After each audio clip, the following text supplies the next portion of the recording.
Ladies and gentlemen, Mr. Barry Merkin.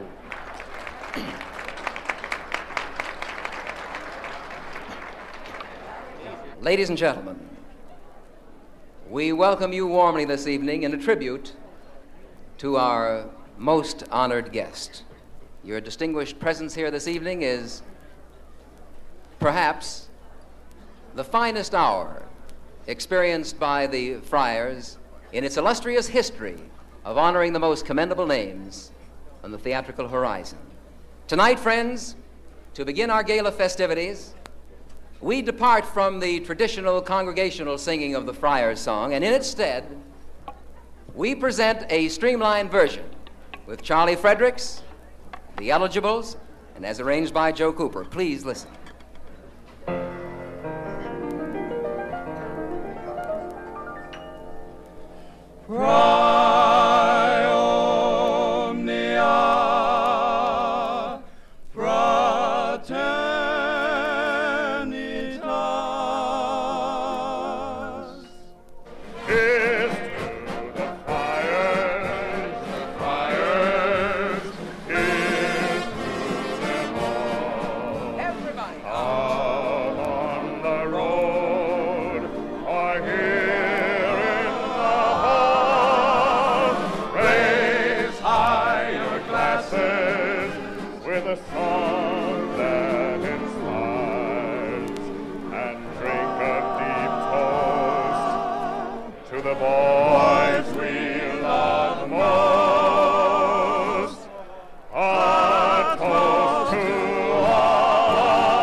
Ladies and gentlemen, in this great hall but a few hours ago, there was a luncheon given for a well-loved man. Not only was he the guest of honor, but he was also the toastmaster. Now, this was a late luncheon, and it ran until pretty close to 6 o'clock. He then went into the dressing room, changed his clothes, returned to the dais, and is in precisely the same place. Tonight, ladies and gentlemen, he is again your toastmaster. Ladies and gentlemen, the founder of the Friars Club and its abbot emeritus, George Jessel.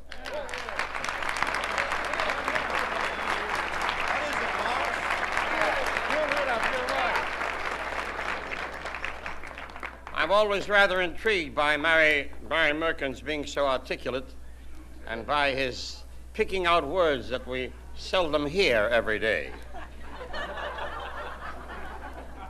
Firstly, this is the second time that he has used the term the founder of the Friars Club, which is a word that we don't hear. And last dinner, my uncle was here, who doesn't quite hear terribly well, and was going to sue Merkin because he says, Jessel, at your age, you're a flounder? What is that, you know? And of course, the word emeritus is something that you don't hear all the time. And while it's meant in compliment and has something to do with longevity and something which seems to be eternal, it has a medical sound, you know? Emeritus sounds like something you go to Dr. Blank and with a needle he gives it to you. When your spirits are low. When your spirits are low. Now,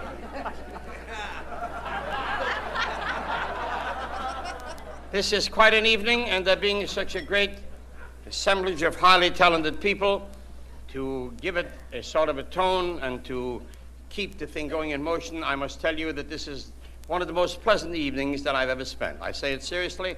I've spoken in over 100 cities in the last 110 days. I've been speaking, of course, for people to invest in the wise economy of the valiant state of Israel. I have left no cone unturned in my tour throughout the country.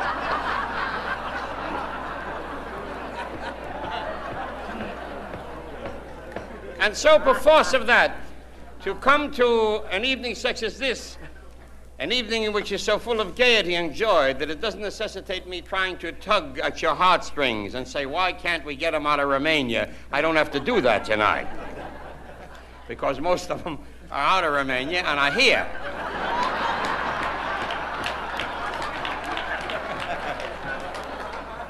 I must tell you briefly what happens in a public speaker's life such as mine in speaking for these various organizations for aid to Israel. I get in a town and I am met at the airport by a chair lady.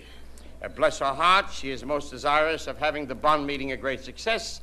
She meets me covered with orchids from her relations and then tells me in fluttering terms how happy she is that I am in her little city and would I first come to her home before going to the public meeting. And I go to her home and there I meet more people than will come to the luncheon altogether. Then she has become intrigued with the word that is used for public speaking functions. The word is agenda. She has never had the provocation to use it before, and she will never have it again, because I'll see that she is not the chair lady again.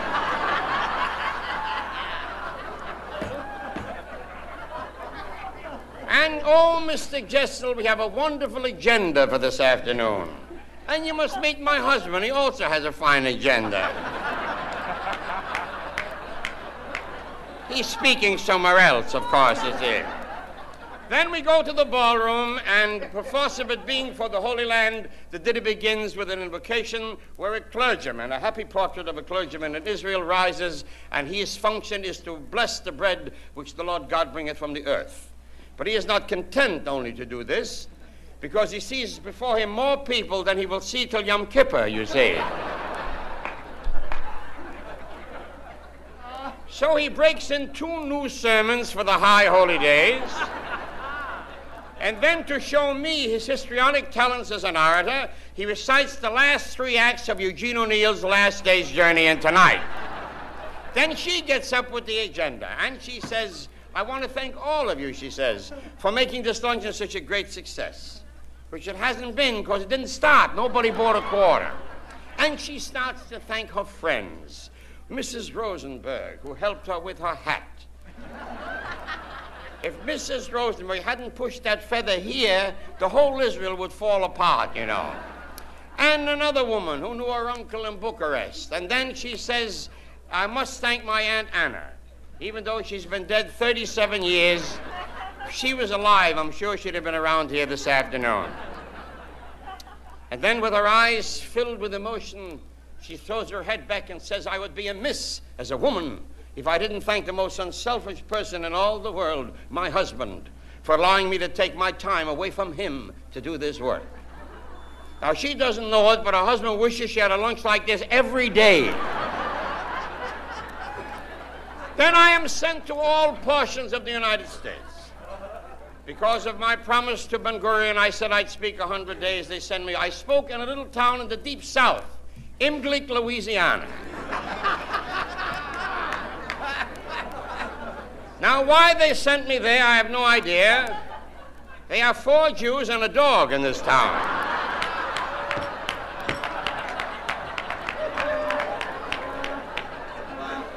And the dog is the mayor. And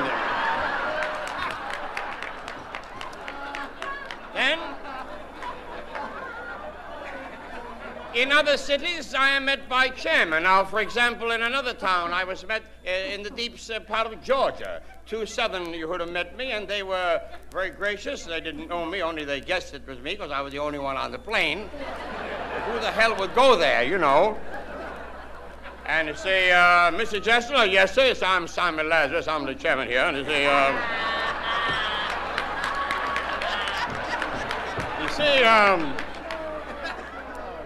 you see, this is my co-chairman, Mordred Cohn, and we'll,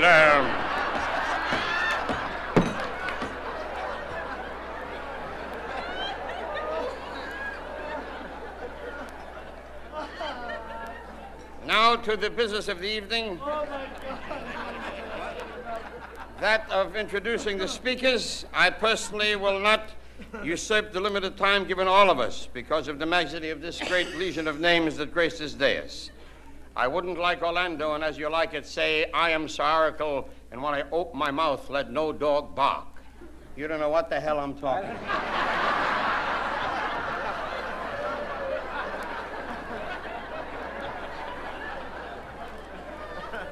And I think with such celebrated and well-seasoned showmen that it will not be necessary to advise all of the speakers as to brevity.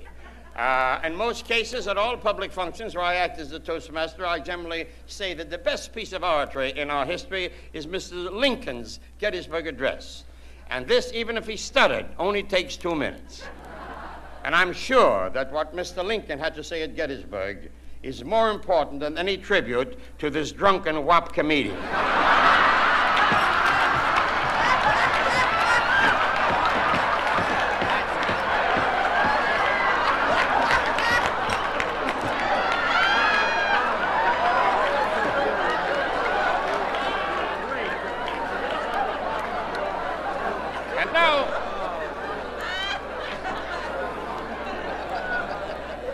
There are many gentlemen of high quality outside of the realm of the theater, such as people, bankers and statesmen, etc. Also people who don't have to speak because what they have given to life in general and to performances doesn't necessitate them speaking. They will not speak here tonight. They will speak later, next month, when the B'nai B'rith has an affair here. And if they want to sit here for a month, that's got nothing to do with me.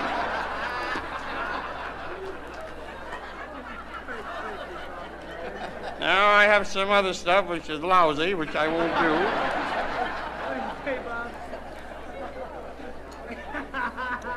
However, the first gentleman will not speak because he's about as conversant to public speaking in such an affair of this as I would be pitching ball on a baseball field. And so he is, the most winning pitcher you ever saw in your life of the Los Angeles Dodgers, Larry Sherry.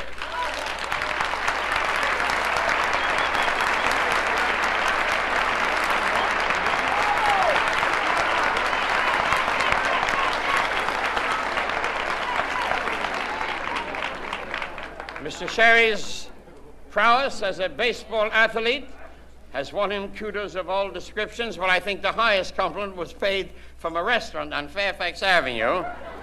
Cantor's Restaurant with a sign out, "Try our sherry herring." That's the thing.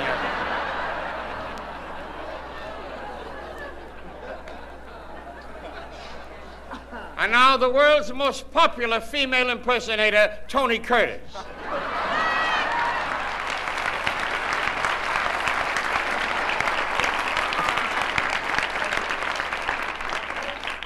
The word genius is very loosely used in Hollywood, not as much as it was years ago when if you had Tom Mix on a sick horse, you could make $20 million.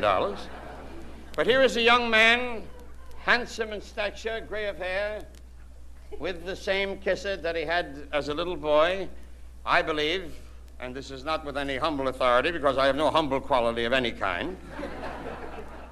I don't think there is anyone who has had as many pictures in Radio City Music Hall. He is not only producer, director for many, many years in our great business of the motion picture industry, he is also the president of the most luxurious rendezvous for those who enjoy the sport of kings. Ladies and gentlemen, Mervyn LeRoy.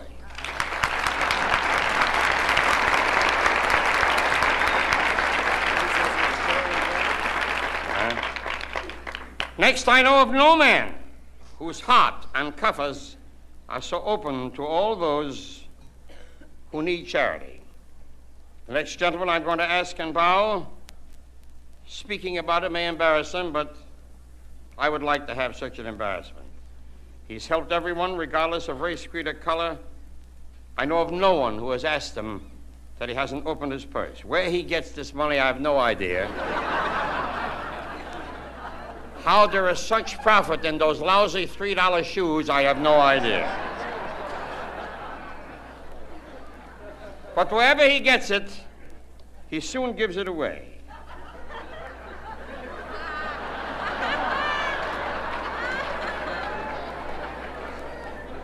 We love him at the Friars, and our abbot, Mr. Sinatra, and myself found a new title for him. He is the Canon of the Friars. What the hell that means, I do not know.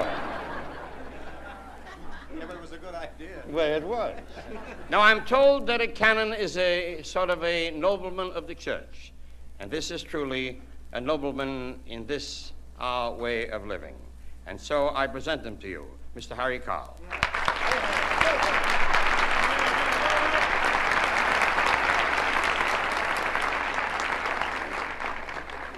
Get no gags for me.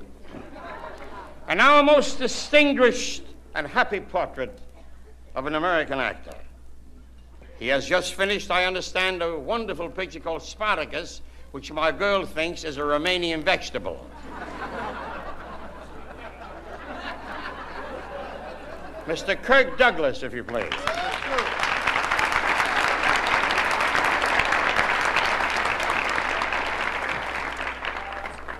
And I want to read this carefully because this is most important. The first gentleman to rise and join me at this podium to address you adds a profundity to this dais that makes this evening one to be remembered and one to conjure with. He is a former professor of English at William and Mary College, and he's a composer of note. The Philharmonic Symphony, under the direction of Eugene Ormandy, has just recorded his famous pastoral, Inky Dinky Doo. Jimmy Durante.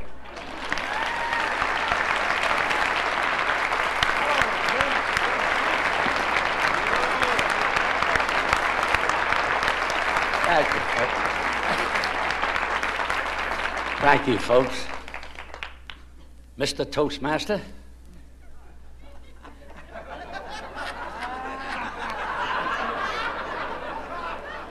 Mr. Honored Guest. Stupid.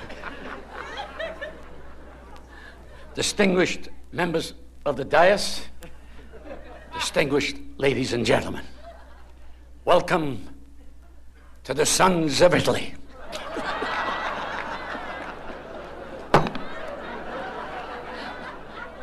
There's more Italians in it than in Rome. But I have the rare distinction of being the only Italian singer who doesn't own a pizzeria. That's the way I pronounce it, and you pronounce it the way you pronounce it.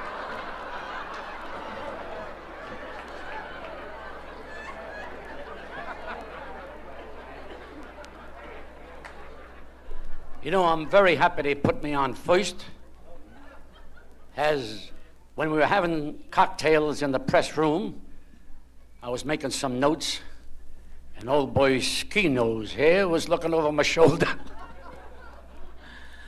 But I want to say, you know, they're going to make the story of my life. By that I mean Clayton, Jackson, and Durante.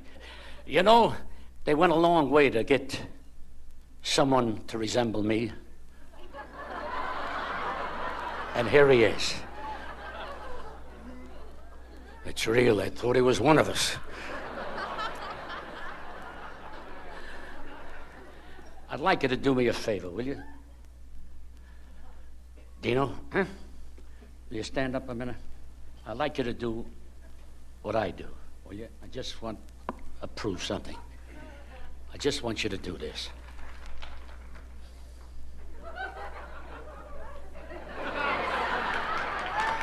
Now I want you to do this. What a man. Wonderful, Jimmy.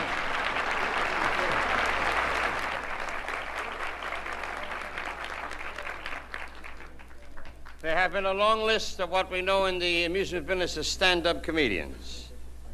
This next gentleman, how he chose his professional name is again something to be conjured with, and because of its solemnity, his name surely belies the gaiety of his particular art.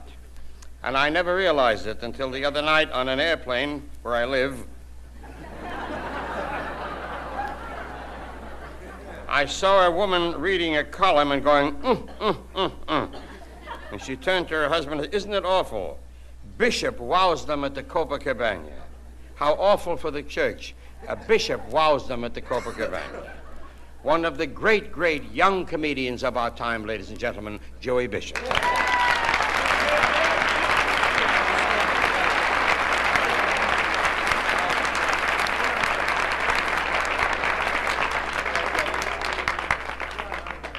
I'd like to thank you for a brief but intelligent introduction. If I'm a hit, I owe you nothing.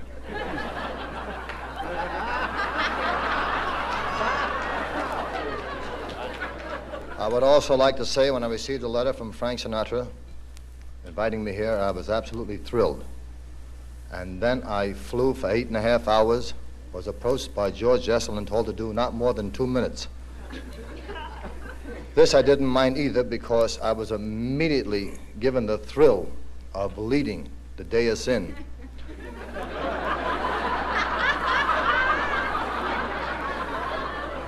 I was then seated behind a candelabra and had my choice of talking to a Spanish-speaking waiter or Mort Saul, who kept apologizing for not wearing a sweater.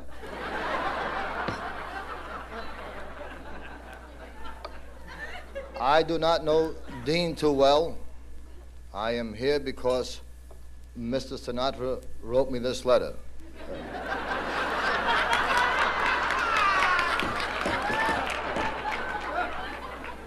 What do you have in mind? I think the nicest challenge tonight was when Jimmy Durante said to Dean Martin, "Will you stand up?"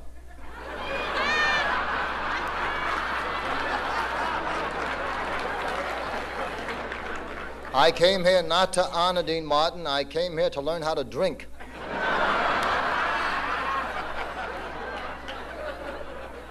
I think between these two distinguished gentlemen, and by the way, who was watching the Sands?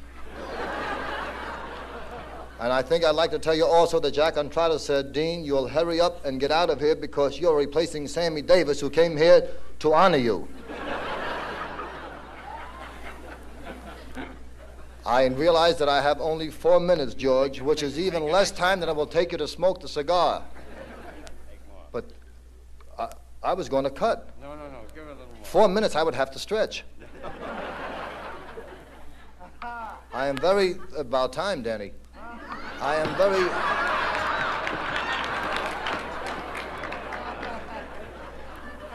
they put me on the end. I didn't say a word. I don't want to be a big hit tonight, folks. Just let me finish. And God bless the rest of the dais. They spoke to me. Danny Thomas, a big star, Dinah Shore, spoke to me. You know, and I am no one. Pass the butter.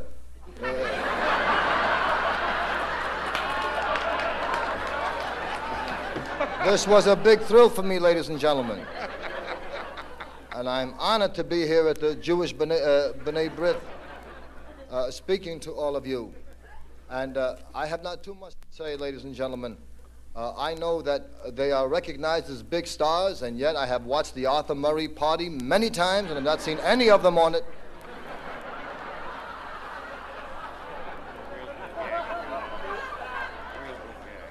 George, would you mind not talking to me while I'm talking to the people? Do me a favor, sell bonds. And that's all we need is an Israeli representative with a monocle. But I would thought you would like to know, George, that I am also doing bonds for Israel, and we have made wonderful progress in Israel scientifically. They now have 2 flying saucers, 1 Milledix and 1 Fleischerdex.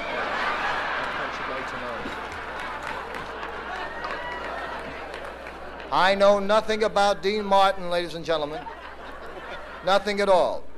I am here, and I must be honest with you because honesty is the most important thing in life. 2 years ago, I was invited in New York to sit on the dais honoring Perry Como. I sat, and they never called on me. I am stuck with a speech of 2 years ago. I would like to do it, and where I say Perry Como, you'll imagine him.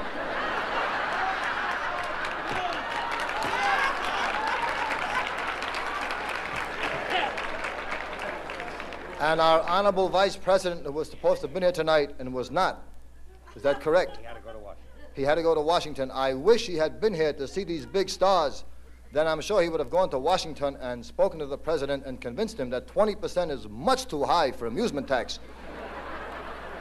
I have, George, could you blow the other way? I have these notes here that I have made, ladies and gentlemen, and I want to thank Mr. Sinatra for the part in the picture. It's a very important part. I don't do comedy in it. It's a very serious role, and I'm very grateful. Could you lean back while I talk to Frank?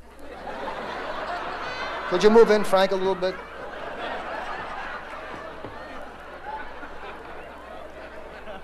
This reminds me of a eulogy where the rabbi is preaching over the deceased and says he was a good man, he was a fine man, he was a family man.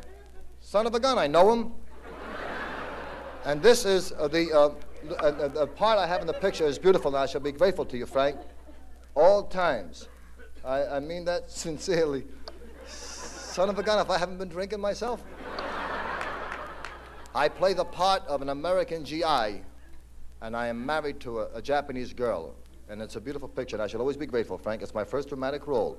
And the whole thing takes place in Japan, and we are blessed with a son, and we are thrilled, but there is still an international angle going there. And my son, God bless him, grows up, and he is now talking to me, and he says, Asama oto, isamatai, asamato, and I say to him, I don't care, you're going to be bar mitzvah. You have to see the picture, it's beautiful.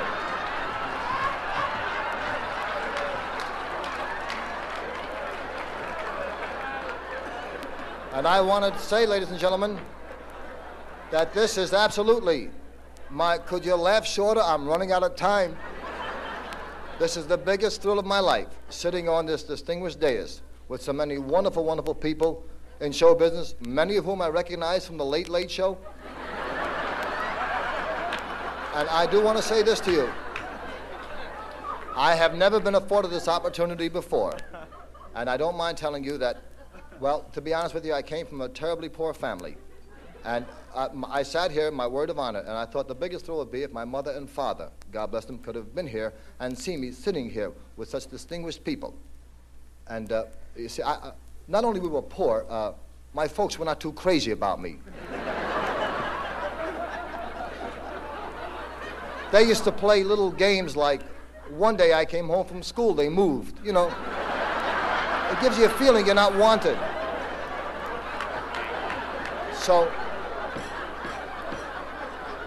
and I can't blame them exactly because I was not the brightest kid in school. Like in kindergarten, I flunked sand pile, you know. So it gives you, so my biggest thrill was to make just enough money to make my parents proud of me. And how do you show parents that you've done well? You buy things that they never dreamed that you can buy. So I bought a sports car, and I drove it home, and I parked it outside, and I rushed into the house. I says, Mom, I got a Corvette. She says, don't bring her in the house. I tell you these things so you will know. Ladies and gentlemen, I have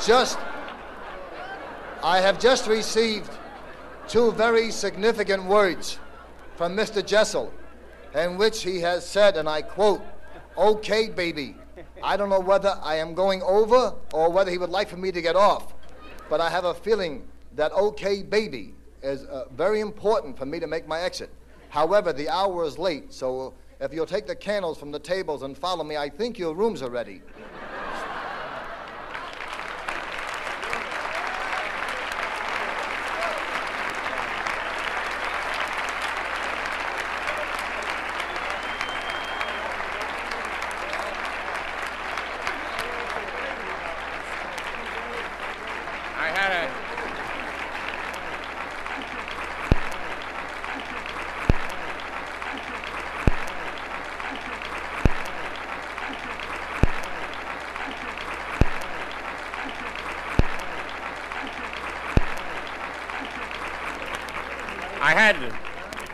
I had planned to tell a joke at this portion of the program. Instead, I will sing Lead Kindly Light. It is an interesting thing that many, many people have succeeded in life, and yet their parents are forgotten. So few people ever think, what was Napoleon's father like? Who was he? What was Washington's father like? Who was he? And so, perforce of that, and in honor of our guest, we sent one of our most articulate friars, Ben Platt,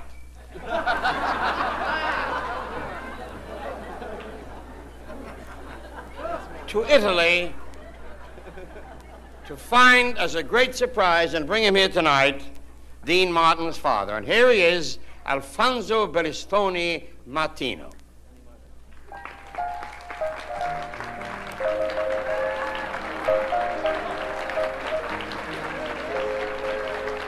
That's your son, kid.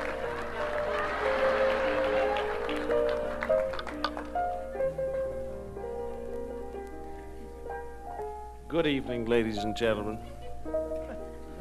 I'm honored to be here at this testimonial to my illustrious grandson, Dean,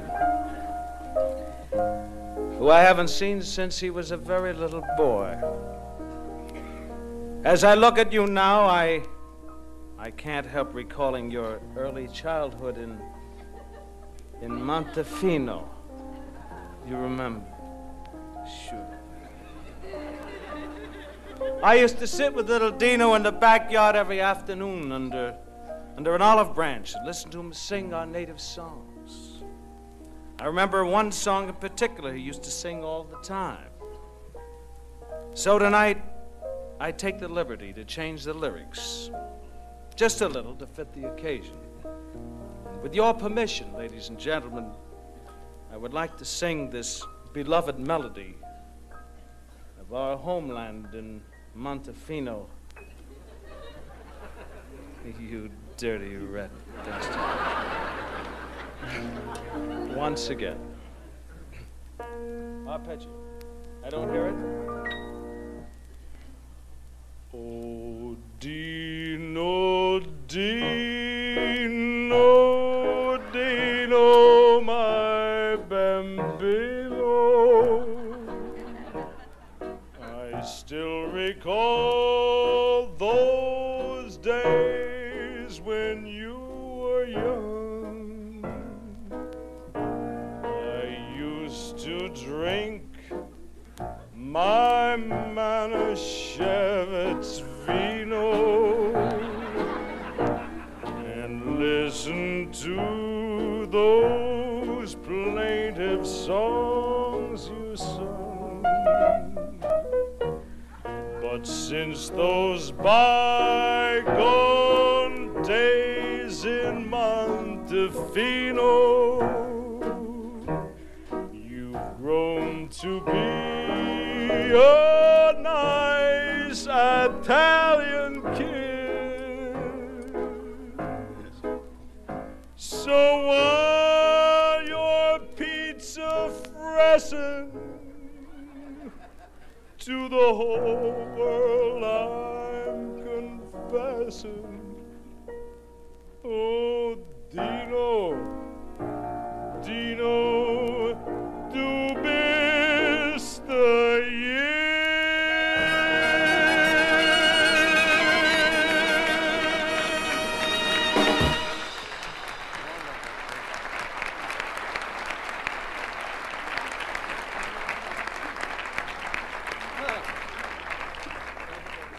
We have with us this evening a distinguished member of the Friars, one of its officers, and I also made up a tune to present him because I've presented him on so many occasions that I have lost the power to find words. So it's like this. When George left Gracie, folks said Burns is not a knocker. Without Miss Allen, he's just a cocker.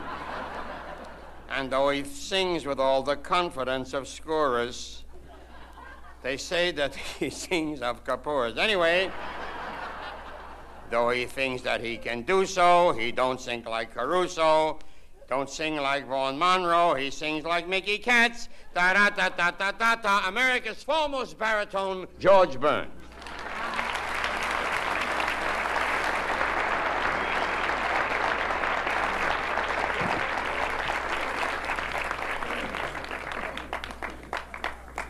Friars, friends, Toastmaster Georgie Jessel, honored guest Dean Martin, ladies and gentlemen of the dais, Judy Garland, Dinah Shore, Tony Curtis, Sammy Davis, Kirk Douglas,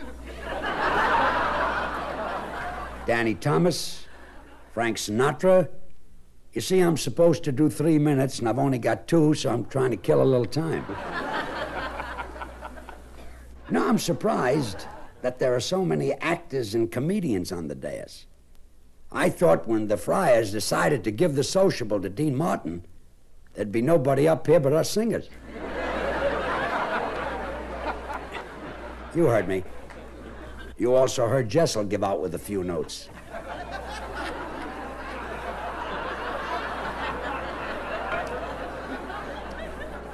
Boy, is he a comedian. I'm not saying I'm the world's greatest singer. There are plenty of fellas better than I am. There's Crosby, Como, and that's it.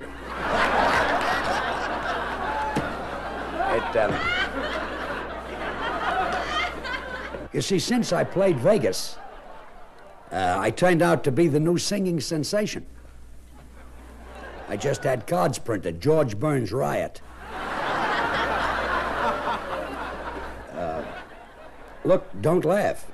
The head of 20th Century Fox, Buddy Adler, just sent me a script. He wants me to do a rock and roll picture with Fabian. It's called High School Romance. I hang out in front of a drugstore across the street from the high school waiting for the girls to go by. And I'm arrested. A cop catches me with my hat off.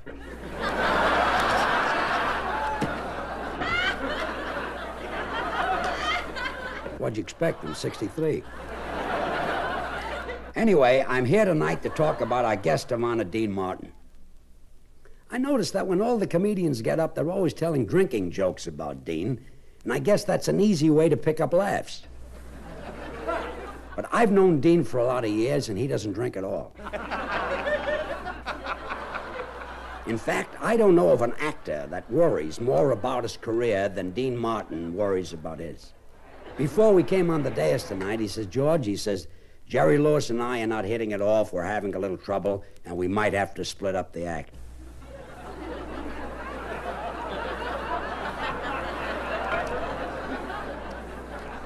So you see, he doesn't touch the stuff. But anyway, supposing he takes a few drinks. And it's only because he worries about his career. Look at those pictures they give him. In Some Came Running, he played a drunken sheriff. In Rio Bravo, in Rio Bravo, he played a drunken sheriff. In Some Came Running, he played a drunken gambler. So he doesn't drink because he likes it. For the last 20 years, he's just been rehearsing. You think he's having a problem? Should see the rehearsing I've got to do for High School Romance. At my age, I catch cold easily. But anyway, I'm here tonight to talk about Dean's early life. I'm going way back before Dean ever took a drink. When Dean was 16 years old, he had a problem. I didn't go back far enough. When Dean was 12, when he was 9, he had a problem when he was 6 years old, and it was quite a problem. His mother and father ran away from him. And it wasn't their fault, and it wasn't his fault. You see, they just didn't hit it off. Dean is Italian, and his parents are Jewish.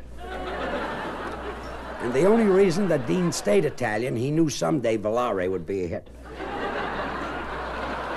And then he went to school like any normal Italian boy with Jewish parents.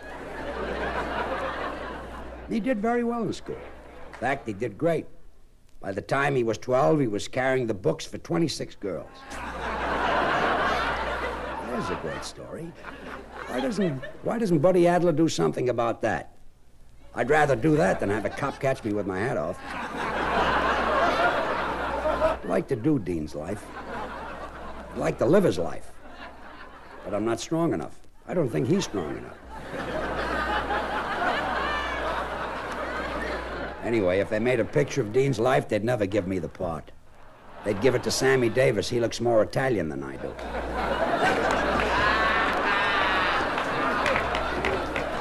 Besides, his parents are Jewish. Anyway, Dean, I'm very happy I was asked to say a few words tonight so I could pay you this charming tribute. And in conclusion, I wish I had my hat with me so I could take it off and give you all a thrill.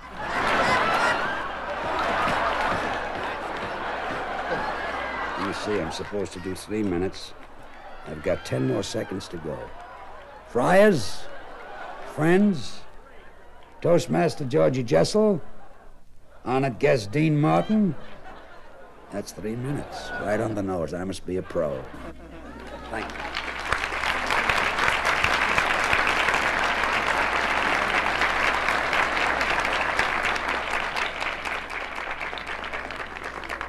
I think in all fairness that you should thank the authors of your address, Haig and Haig.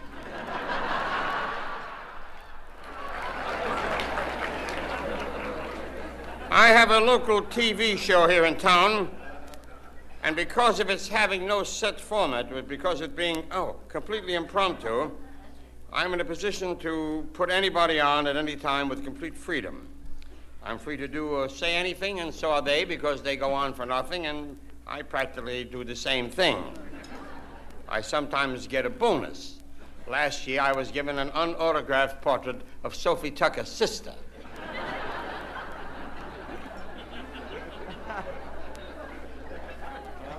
However, almost at every performance, some woman comes down with a child and says, my daughter is the chosen goddess of song. She can sing better than anyone. And there's a story about a goddess, which I incorporate here at the moment, and I would tell it if this was something for Gemmill Grant. It doesn't fit here, but it is a story of a man in Greece sitting on a bench, an old, tired man, with none of the pleasantries of life ever having been afforded him, and suddenly a genie appears and says to him, you can have any wish that you choose, and because you're so ancient, you can have a second wish. And he looks at this great statue of Aphrodite, and he said, my wish is that she, the goddess Aphrodite, descend and be live and come from where she stands on this portal. And he gets the wish, and she comes down. And he said, oh, you're so beautiful, Aphrodite, and I have one other wish. You can have it. What is it? She says, get me some birds. I'd like to do to them what they've been doing to me.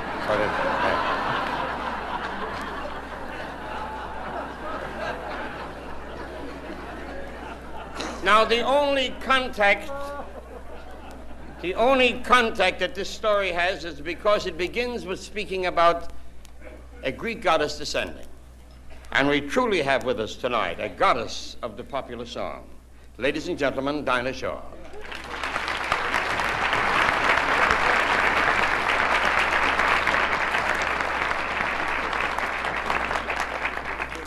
I'm a goddess. Yeah. I like it. Dino, dear, I'm delighted to be here. Delighted. I could die. I got one of those letters too, Joey, from Frank. And I wouldn't have missed it for anything in the world, Dino, because it's you.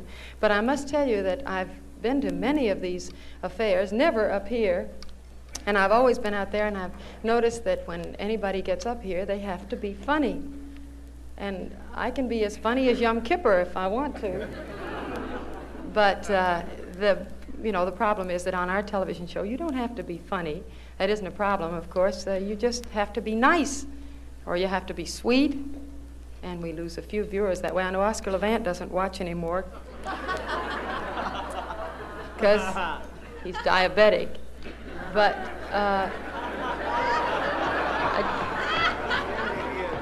I did want you to know, Dino, that I'm delighted to be here. You have a rare and wonderful commodity. In addition to being handsome, you're witty, and I think that's nice. And I have a parody here that's sweet. You want to hear it?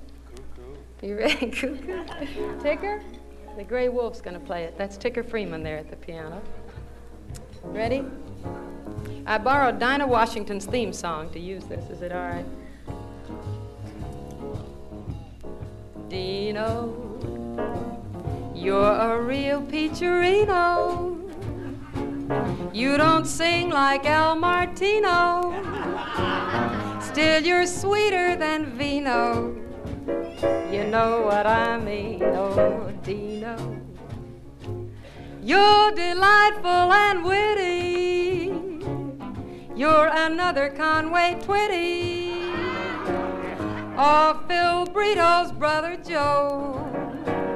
When Dino starts to sing, there's one thing that's very odd. He tries to sing like Bing, but it comes out more like Dictar. He should have stayed Jewish, Dino. You're my cup of cappuccino. That Italian Bobby Brino, Dino, Mama Cruz. will shed his baby boy.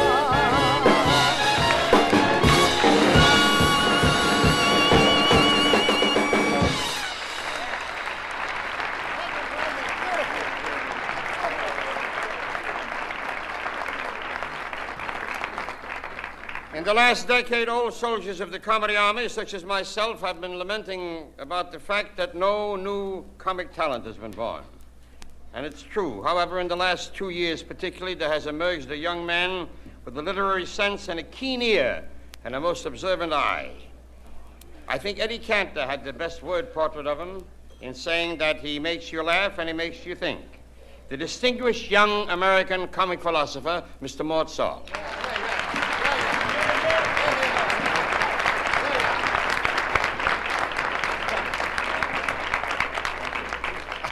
Thank you.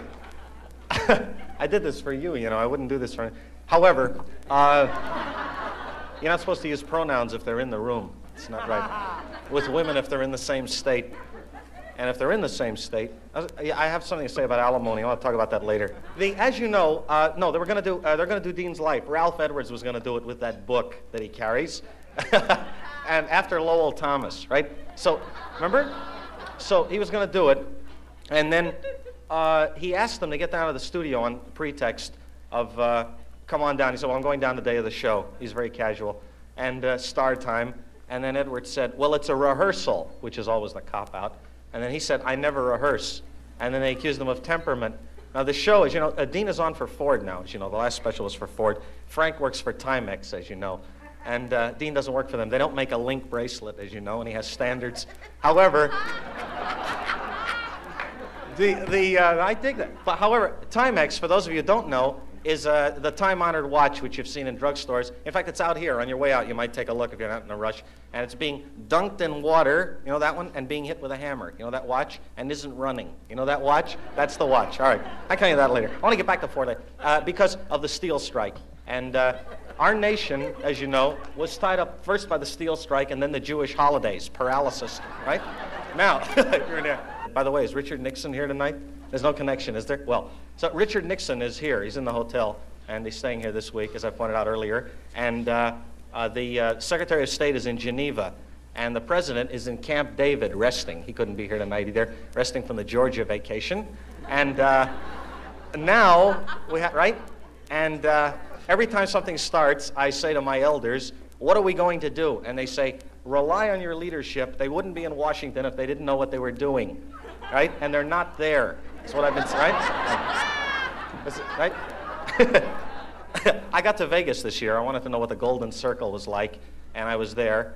And I was there for 20 weeks. And some people dig it, but I found it kind of malnutrition intellectually. I was there for 20 weeks and almost got married, because that's all you can do there. And what you can do, I mean, if you're honorable, if you come from a good home. And I met a chorus girl who was kind of an idiot, but was physically prepossessing. So, is what they say? And then we got married and then got an annulment. You can get out in a hurry, too, there, which is... I testified in court to the effect. She said I was unstable, which is what chicks always say. They always get a smart lawyer, a distinguished lawyer, and they all say you're unstable, which doesn't sound like a girl. I mean, if a girl talked that way, she wouldn't be married in the first place. And then I said, I told the truth, which was that she was physically prepossessing in Vegas, but as we began to drive through the hills, she began to grow older, so I turned back, tested, right? Now, anyway, right, folklore. Now, the first time I met Dean was in the Beverly Wilshire Pharmacy, and I came out, and at that time I was very ruthless about getting my career started, so I used to hang out in there, and that's right. The first picture I noticed him in was the Young Lions, and that was hard to hold your own in, of course. He deserves a lot of credit, because that was the picture in which Brando had humanized a Nazi, as you recall, after a long experience at humanizing a Japanese. You remember that, right? And he was moved in to get the Germans off the hook, as you recall. Remember that? And then they tried to work it out so that the Germans would win. That was the original script. It's just... And Hollywood always compromises and wants a happy ending. These are several of the facts in his life. Now, I wonder what will happen if I become apolitical, and I was going to draw a historical parallel between Dean's life and what was happening in Algeria, and I figured it would seem like he's responsible, and I'm placing responsibility where it doesn't belong. Right? I always try to find somebody and indict them. That's the way I work.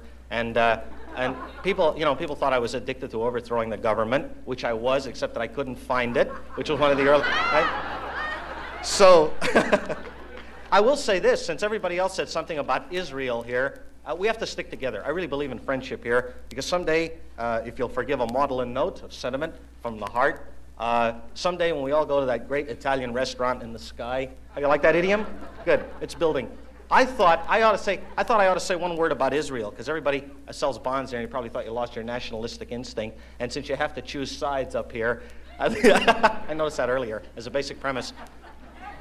The Israelis, as you know, can't get any boats to the canal. If you see any Israeli flags on ships, around Catalina and through these straits, and you think they're out of territorial waters, you shouldn't resent it and feel overly nationalistic, because they're having a lot of trouble getting through the canal. And we have become a nationalistic nation, and many of the we're kind of isolationist. I hate to say it, but you hear it from a lot of people, especially from Midwest senators, who say we don't belong over there, and let's get our water and get out of the canal and so forth. So. The Israeli ambassador, and I'm not referring to the Duke of Windsor on my right, the Israeli ambassador finally went to see President Eisenhower because he was panicked, and it was economic strangulation. And he went to see him 4 weeks ago, and he said, we have to do something about the nation. And he's kind of worried. And they told him the only thing you can do if your country's going under, it's really crucial, is to see Ike. That's what you do, well, if you want to. You can do that, or you can pray on a rug. There are a lot of things you can do, depending on how driven you are. So he went to see President Eisenhower, and he sat down with the president, and he said, I think you really ought to do something about this, except he was excited. He was like upstairs before the car stopped rolling, and emotional, kind of a stereotype. So the president sat him down, and he said, what we're worried about is that you'll go to the canal. Every time you don't dig things, everybody throws down the sickles and runs out of the wheat fields and goes to the canal in a Jeep in a day and a half, and it's kind of, overly exuberant. So the president explained in his own words, this was a quote in Time magazine from President Eisenhower, your credibility is up tonight. The president said to the Israeli ambassador, what you think is basically nationalism in Israel, we think is really is a facade for a very rabid nationalism, which, if it manifested itself, would precipitate a genocide pattern for the Western world in an era of massive hydrogen. Don't go. An era of a massive hydrogen retaliation. So if we ask you to get out of the canal, I hope you understand my position. And the Israeli ambassador, being narrow, said, sure I do. You're an Arab, because he's narrow. Now, are there any groups I haven't offended? No, because we're all one group, and we have one thing in mind, and I'm here to say it. Dean, good to see you, pal.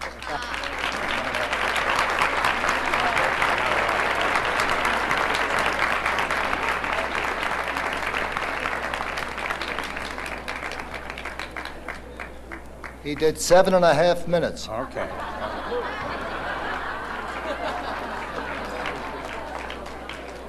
I didn't realize how long he did because I didn't understand one word that he was saying.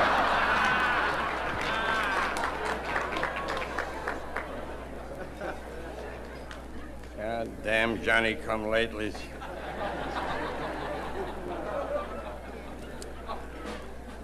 Once upon a time, there was a little girl with 2 little braids that hung gracefully over her shoulders. She was 9 years old and already an actress. And I used to lift her up on the piano while her mama played a little introduction, and this child, with the soul of a woman who'd been hurt, sang He's Just My Bill. When I used to announce her name, it just didn't sound right because it didn't seem to fit the kind of an act or the kind of a personality or the tender note that she had in her voice. It sounded like she'd be a funny little comedienne with Sis Hopkins' blocked out teeth. And so I said to her, little Miss Gum, you must have another name because you don't make them laugh, you make them cry. And I changed her name, but pas de différence, it would have made no difference. Her talent would have survived and she would have succeeded if she'd been called Tel Aviv Windowsill. The years have been many since I brought this little girl on the stage and put her up on the piano. This little girl who sang at 9 like a woman and a woman who had been hurt. And here she is again, Judy Garland.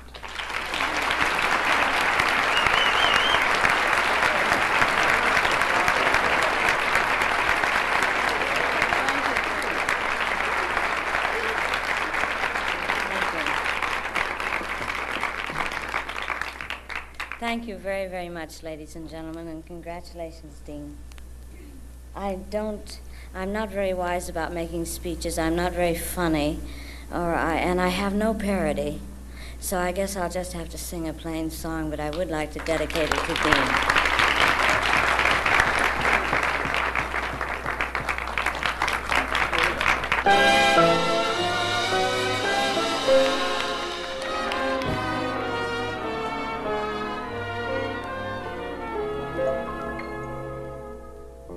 Rockabye your baby with a Dixie melody. When you croon a tune from the heart of Dixie.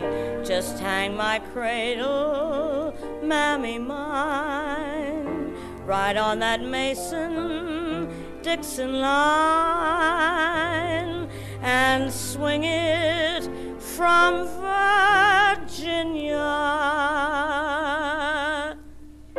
to Tennessee with all the love that's in ya. Weep no more, my lady, sing that song again for me. Sing old Black Joe, just as though you had me on your knee.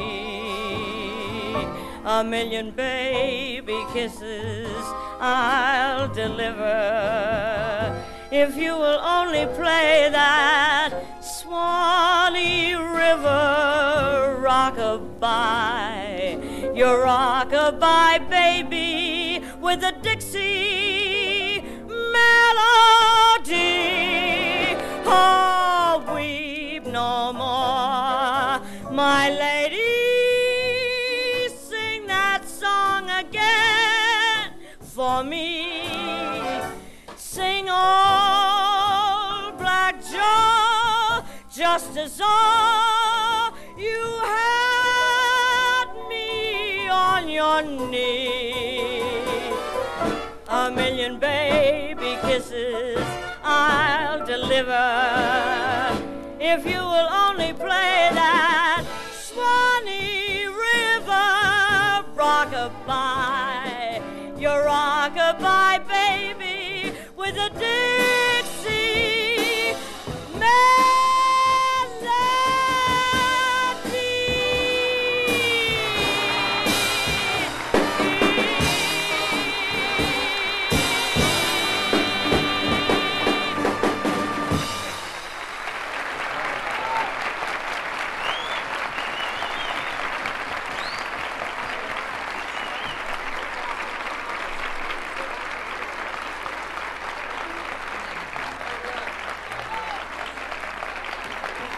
Judy, honey.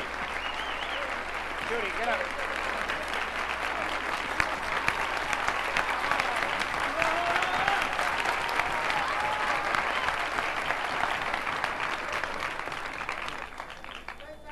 There is a table here tonight. Again, a shaker? There's a table here tonight which is occupied by the president of the association, the most wonderful association of ASCAP. It's President Mr. Stanley Adams, so I'd like to have rise and take a bow.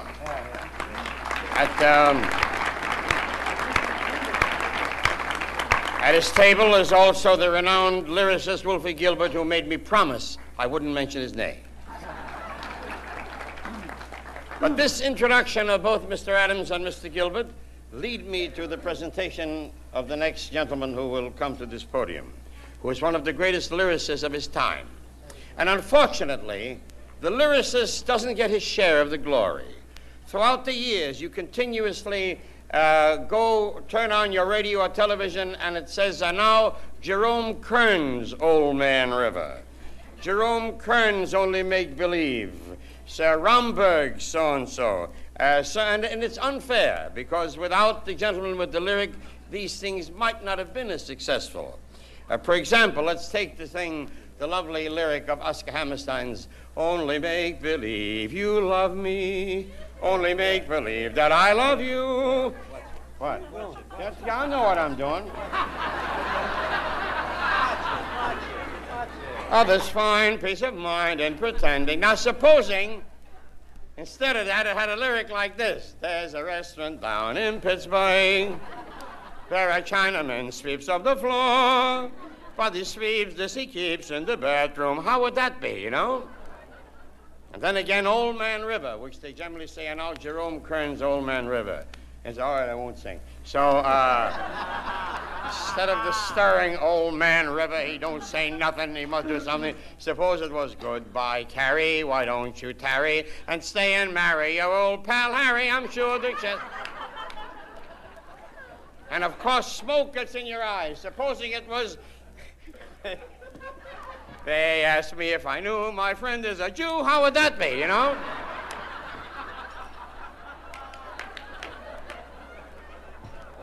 And so it is to the men who write the words, the poets of the popular songs, that we lift our glasses tonight.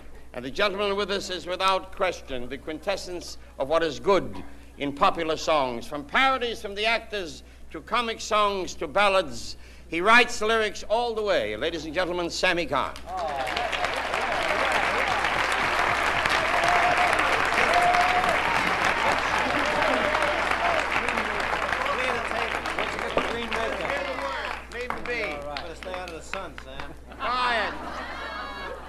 Quiet, you drunken lot of dagos. Go ahead. Ladies and gentlemen,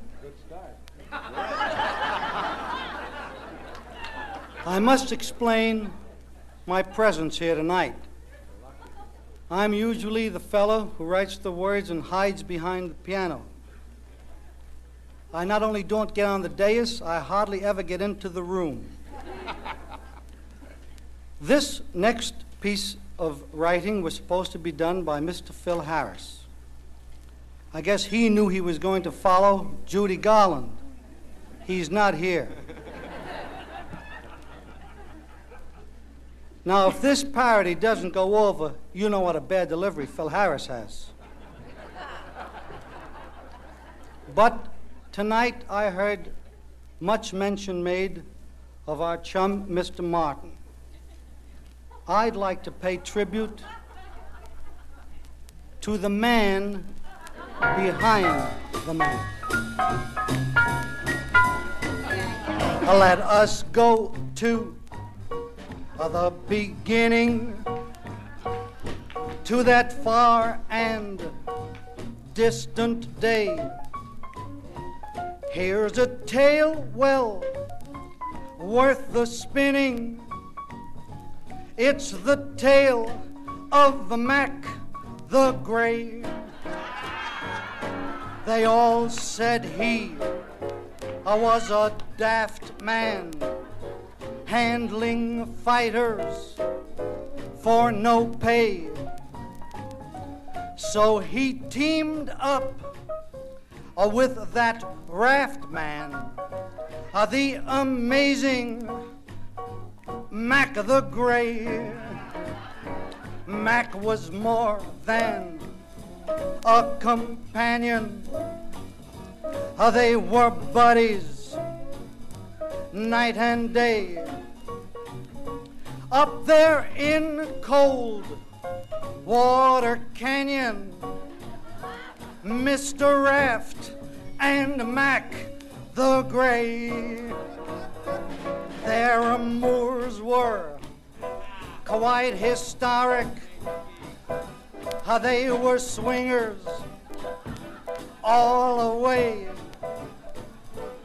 but each gal was categoric, meaning none for Mac the Gray. And then they parted. It was ended. But the parting was okay. Fate had something that she intended for our hero, Mac the Great.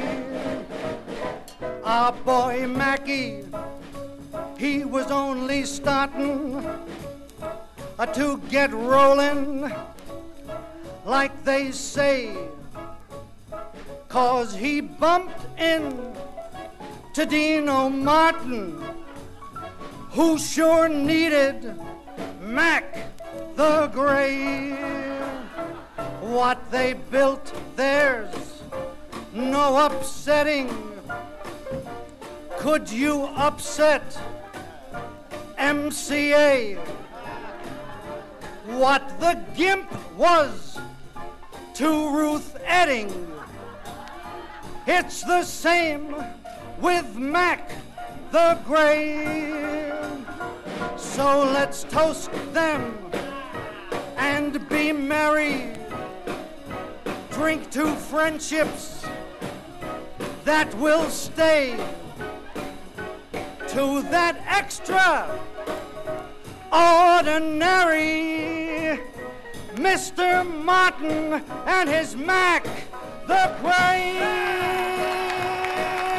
Why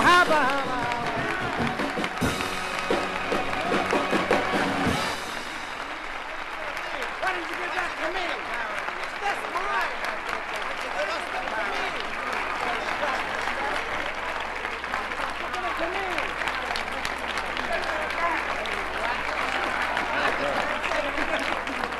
Max said sing it again. Max says sing it again. I love that. As I'm sure you must know, I make many pilgrimages to the Holy Land.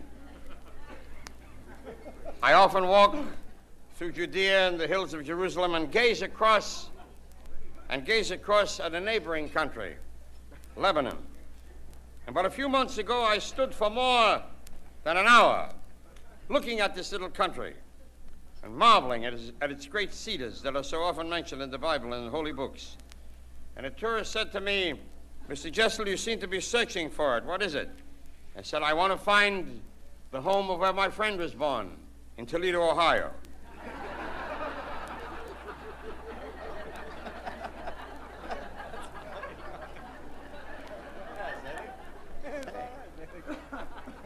This afternoon at this luncheon tended to me by the Jewish National Fund, I was given a plaque, which I know what I can do with. However, despite the fact of its sometimes maudlin sentiment, and these things happen daily in my kind of business, the plaque was presented to me by one of the most eloquent orators I've ever heard in my life. And in thanking him, I said, "You are the strongest cedar that ever came from Lebanon." Ladies and gentlemen, Danny Thomas.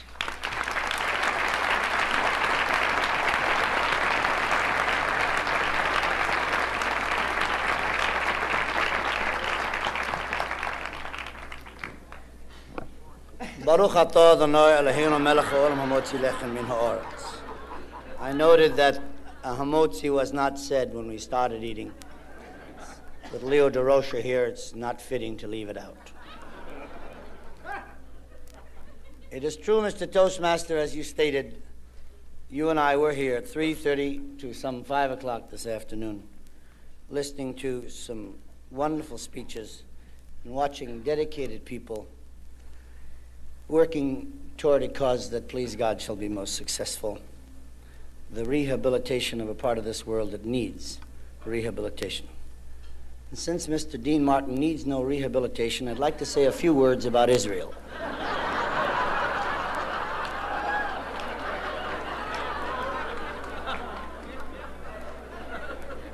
Or do you? It's strange, the paths we take, those of us in the theatrical world.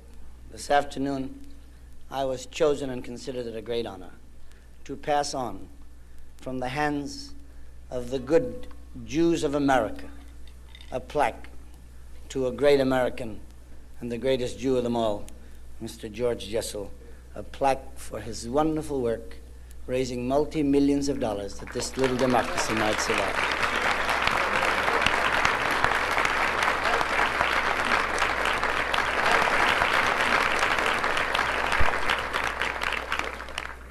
That was just a couple of hours ago, and here I am now honoring Dean Martin.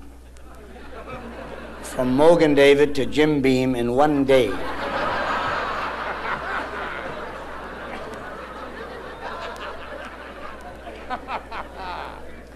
But I tell you that it's a thrill to be here and asked to speak at this dais, standing at this lectern, before this microphone with such distinguished company and with such a wonderful audience.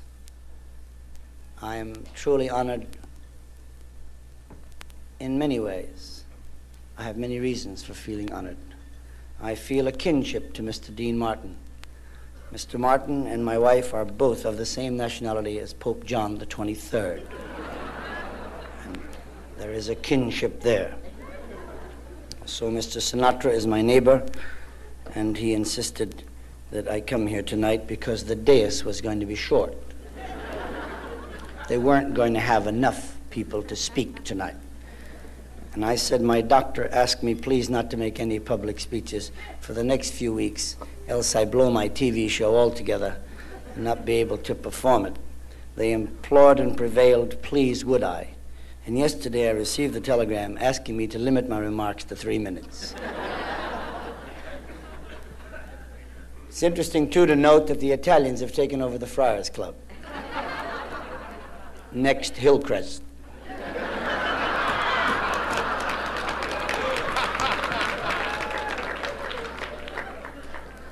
Whither thou goest, Sinatra, so goest Dino, and I'm sure that Brentwood shall lose a good Jew. But I have to pass on you for you to get into Hillcrest, buddy. I've been a member for a long time, an honorary member for 11 years, and I'm very happy to say now a full-fledged member of Hillcrest Country Club. And those of you who didn't know about it, please rejoice with me, for this was a tough battle, I assure you. Those who did not know, and I count you as one of them, Dean, you did not know that for 10 years I fought Hillcrest Country Club's bigotry against non-Jews just as I fight the Christians against their bigotry against Jews. For 10 years I fought it, and I fought it strongly, and I won the battle. Finally, they said they're going to take Gentiles, and I came running with money in hand, and I said, no. And they said, and this was quoted in the Carolina Israelite by Mr. Harry Golden, get the 2 issues back, you'll read it. They said to me, Danny, we're sorry, but we decided if we're going to take Gentiles, we should take Gentiles who look like Gentiles. True story, happened to me.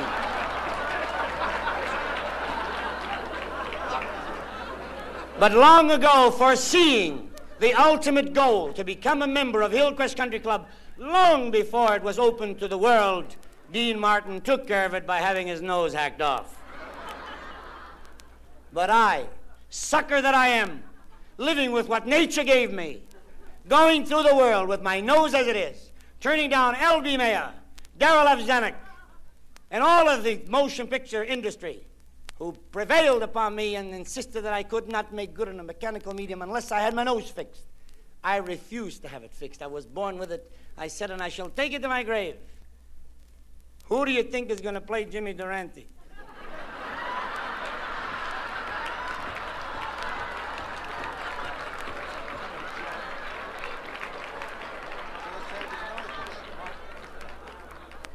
Now, aren't you sorry?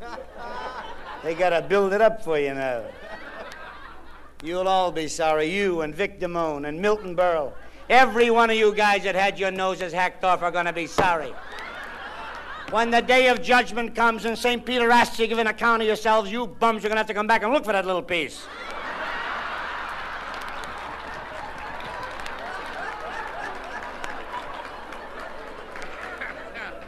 And there's a sequel to that remark that had this place raided.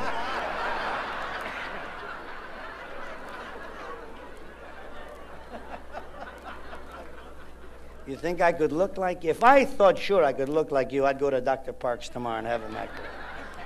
If I could sing like you, I'd have my nose fixed. And since I have no talent at all, leave it alone. What's the difference? What's the sense of butting with it? But Dean, I am thrilled that you are being honored tonight, especially because of your relationship, the same generic relationship with my wife, who is a Sicilian. She's here tonight, and watching a fellow Sicilian being honored, and it thrills her. We have more Sinatra records than he has made in our house. More than he has recorded, we have now. We have some blank records with his name on them. So Sicilian are they in my house. They're a wonderful people, the Sicilians, without question, the most ill-tempered people on the face of the earth. And the most jealous people. Jeannie, I don't know what you have to put up with, darling. But 10 years ago, I shared a subway strap with a strange woman. I never saw her before or since. I merely held the same subway strap. To this day, she refers to it as the illicit affair I had with a tramp.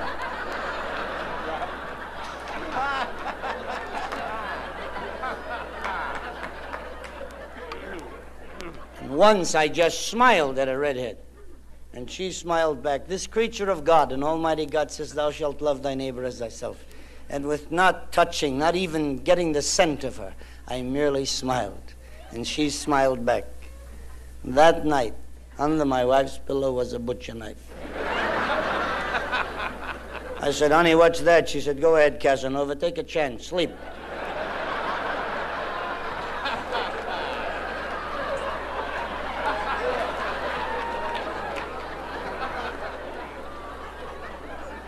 And I think if it wasn't for my godlike father-in-law, she'd have run that knife into me a long time ago. But what a wonderful, gracious man is he. And to my father-in-law and to your heritage, Dean, I owe so much, so very much. Without the Italian dialect, and of course George Jessel's wonderful Yiddish, which I studied so very carefully through the years, his oratory as well, as you will note.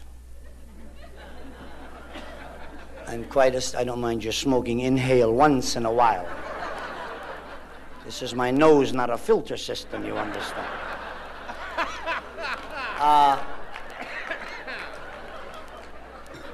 But I do owe to the Italian dialects very much, because without it, I certainly would have been a one-faceted entertainer. But when I met my father-in-law and I heard him speak, my career flourished. For this man speaks diced English. You've heard of broken English? He speaks diced English. I'll give you an illustration. My name is Amos Jacobs. That's as strong a Hebrew name as God has allowed man to have. Amos Jacobs. My father-in-law calls me Amza Jack.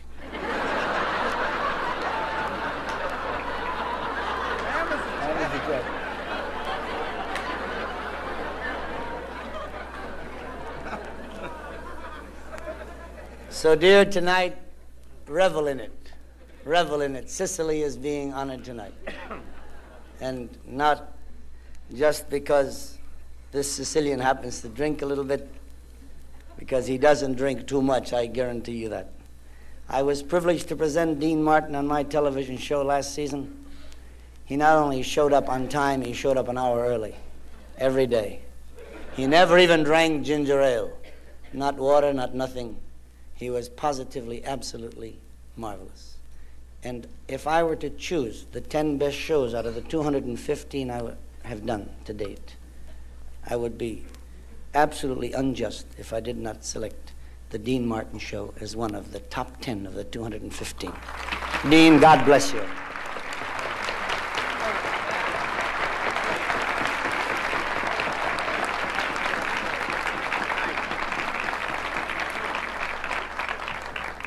Much has been said, much has been printed about the next gentleman that I bring to this podium, who is, without doubt, one of the greatest entertainers that ever lived.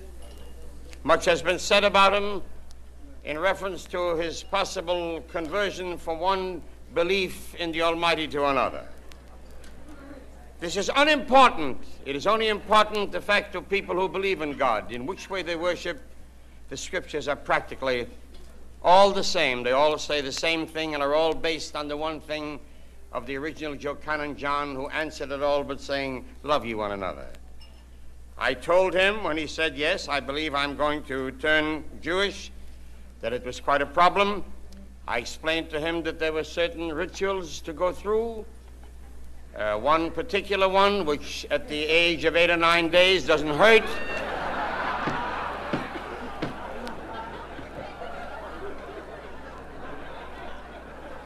A little wince, a touch of alcohol, and it is completely forgotten. I said to him that he must think wisely before entering upon this new theme of living. I said, you must realize, as we all know, that your family, the William Morris office, all have a piece of you. Can you afford to lose another?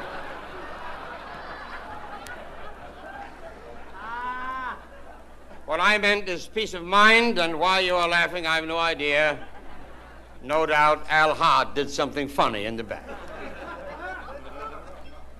In all of my years, this long half-century, I can't remember any greater impact on an audience as when they see Sammy Davis Jr.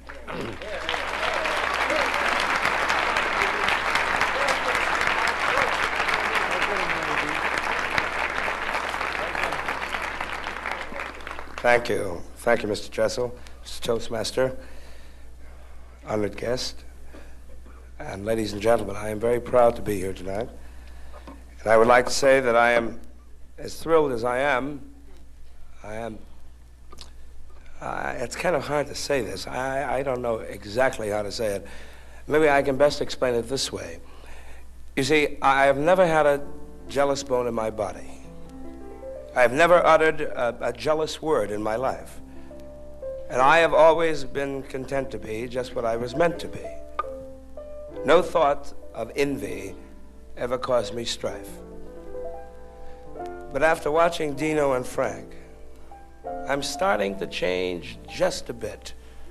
After watching them swing and the flings they fling, I am positively unbound to admit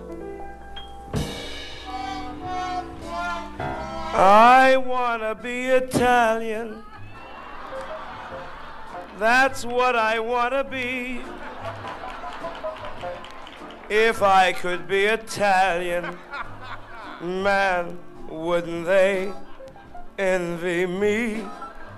Each night would be a thriller, Chianti flowing free. Each night there at the villa, oops, oh, I mean Puccini's. The living's right. I'd sit each night where Dino boy sits. Man, what a treat if I could sit and eat lasagna and grits. Will someone pass a scallion, then clear the way for me? I want to be Italian, but definitely. Don't ask me why, but pizza pie's my favorite dish. Those sugar hams and candy yams, this boy no capiche. I'd stand off a battalion with garlic happily. I wanna be Italian. What a break if I could wake some domani and find that I'm a real paisani. I'd give $1 million if I could be a Sicilian. Ah, yes, sirree. Oh, thank you very much. God bless you, Dean.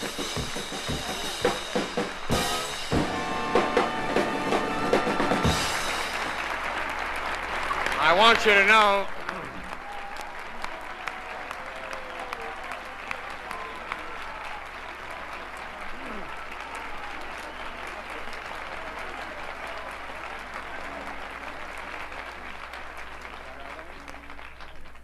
Ladies and gentlemen, we prepared only for one number because there are so many distinguished people up here. But I would, instead of a song with Morty Stevens and Mickey and all of the guys, I would like to say that many nice things have happened to me in this business. One of the nicest things that happened to me was the fact that a few years ago I became a friar. And two of the gentlemen that led the way for me, beside our wonderful gentleman, Mr. Jessel, was Mr. Sinatra and Mr. Martin. They have been very, very dear and close friends. Dean has been more than just a close friend. He is a buddy-buddy. I look forward to being a friend of his for the rest of my life. I admire him and appreciate his talent and his graciousness and his friendship. And Dean, I can only say seriously, may God bless you. And I'm not only sorry you're not Jewish, I'm sorry you're not colored.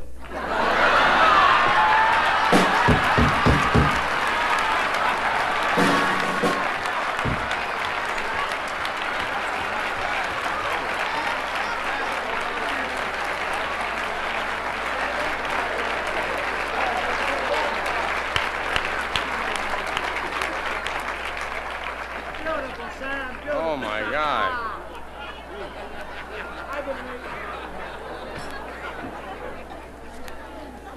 Well, I could be.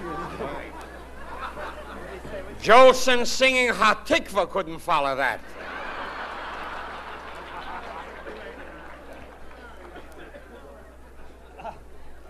On such a festive occasion as this, with this majestic list of comic persons, it would seem hard to present one after the other without being repetitious or without using the same superlatives. It would seem hard for anybody else, but not for me.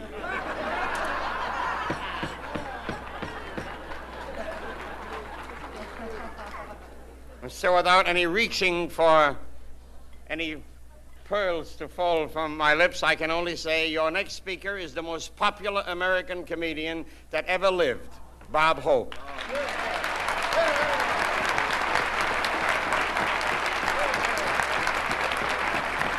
Got a few little things. Thank you very much, George. Thank you, George. Thank you, Georgie Jessel, ladies and gentlemen of the dais. Guest of honor, thanks for getting me on. Right now, I wish I was colored, ladies and gentlemen.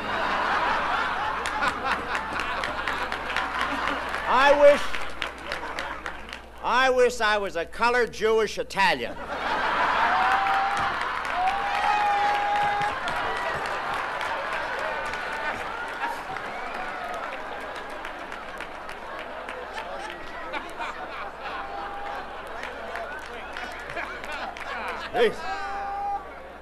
Pretty hard to get a spot like this, you know. Louis sure fought for it. No, but I'm so thrilled to be here, ladies and gentlemen, on this, even at this hour. Thrilled to be awake. But I am, I've enjoyed this show. Friars have had some fantastic shows, but this, I think, tops all of them. It's so great. And I have been a spectator here for 3 days, and it's a wonderful thing. And the committee is to be congratulated, ladies and gentlemen, for picking a wonderful man for this honor tonight. But unfortunately, Carol Chessman couldn't make it.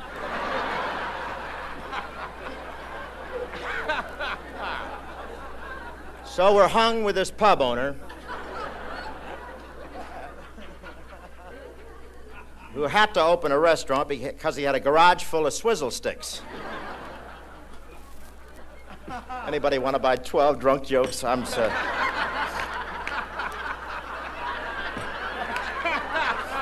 This... Oh, man. This is quite a change for Dean, though, eating. And I think... Now, when you hear a lot of these things, because everybody had a lot of stuff about the drunk jokes and everything, and I happen to know Danny was right about him not drinking. He did a show with me, and he doesn't drink much. Although during the forest fire season, he's not allowed to breathe while going over Laurel Canyon.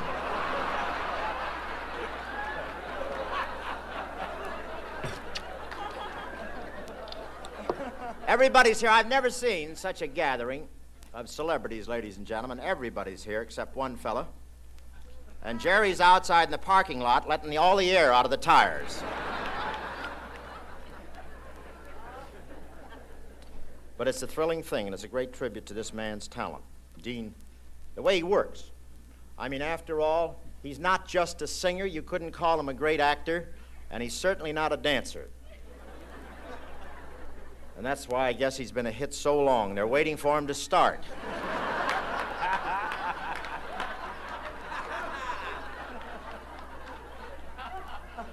He is the Sicilian Rudy Valley, and I think I have this great affection for him because he's from Ohio. And he's the Steubenville Conway Twitty. I had that.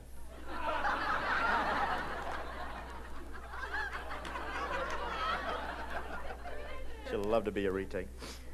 No, but Steubenville is justly proud of two famous sons, Dean Martin and Lucky Luciano. Fair. He's one of the great performers of our business, has a very unique style, Bings.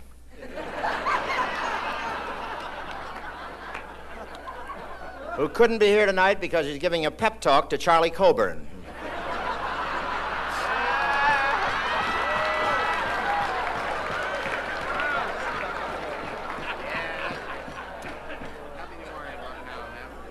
They have their vitamin pills made at Rocketdyne, and I'm sure... No, I think, by the way, no, I think it's just wonderful about Charlie Coburn. At 82, I think it's just thrilling that he did this thing. And we all love him, and I said, Charlie, this is fabulous, you getting married at 82. He says, I'm going to do it. And I said, well, I can't understand it. What do you want to get married for? He said, who wants to?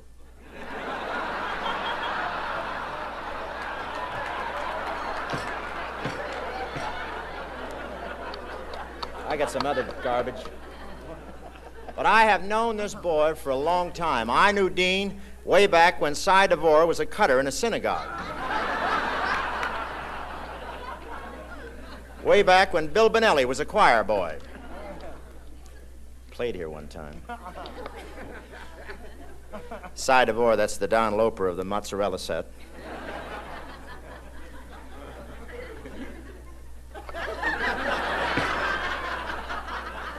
But Dean's, we all love this guy, and he's a very lucky fella. He's a beautiful wife, 300 kids. The trust deed to Cy DeVore's alpaca plantation. And he's got a lot of wonderful kids. The size of his family is just amazing. He's either a strict Catholic or a sloppy Protestant. I'll get off.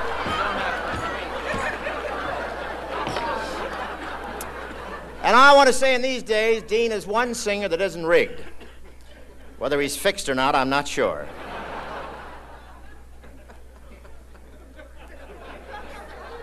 I'm sure his hair didn't get wavy naturally. But you've heard the ruling now. No more fixed shows. It's a shame, too, because Christine Jorgensen was making a pilot called The Gay Caballero. You know how most cowboys wear high-heel boots? This one carries a purse. Ride side saddle. It's a real swinger. It's a sequel to Man Without a Gun, and I think it's going to be real fun. You know that... It's late. The Italians... Sammy was right about the Italians. They really are taking over the world, and especially the entertainment and the restaurant business. Name me a singer, one singer you can't get ptomaine from.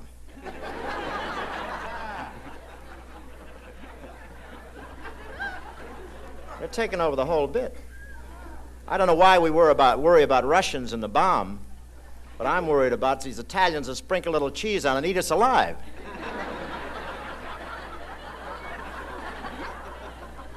They got the whole thing wrapped up. Monopoly in television, the Italians. The NBC color peacock is really a guinea hen.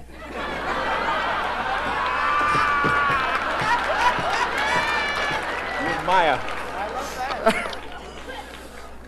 Do I have anything else? Let me see.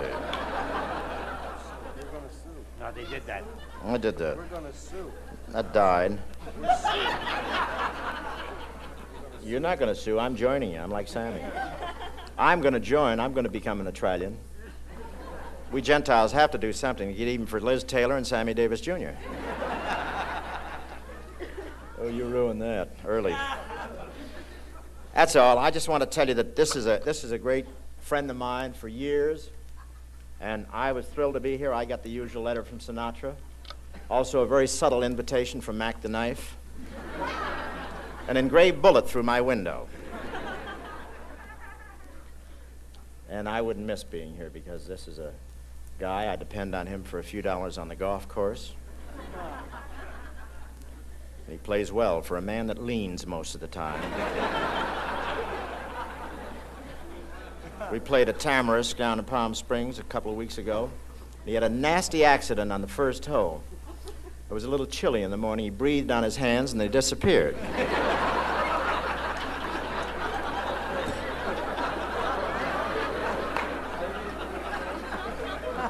But he played well. He had 73 in the morning and 75 in the afternoon. I know, I counted the olive pits. I am thrilled. Dino, I'm so thrilled to be here, just to join this group. And ladies and gentlemen, I think most of these people are here because this guy has a great philosophy of life. You know, we do shows, all of us do television shows, and you walk up to this guy and you say, I got a thing for you to do. And he says, okay, I'm a public servant, we'll do it. He's got a wonderful, wonderful, happy philosophy. And it's a most amazing, amazing thing. And I don't know what kind of pills you're taking, but keep doing. The world could use a little of them. Thank you.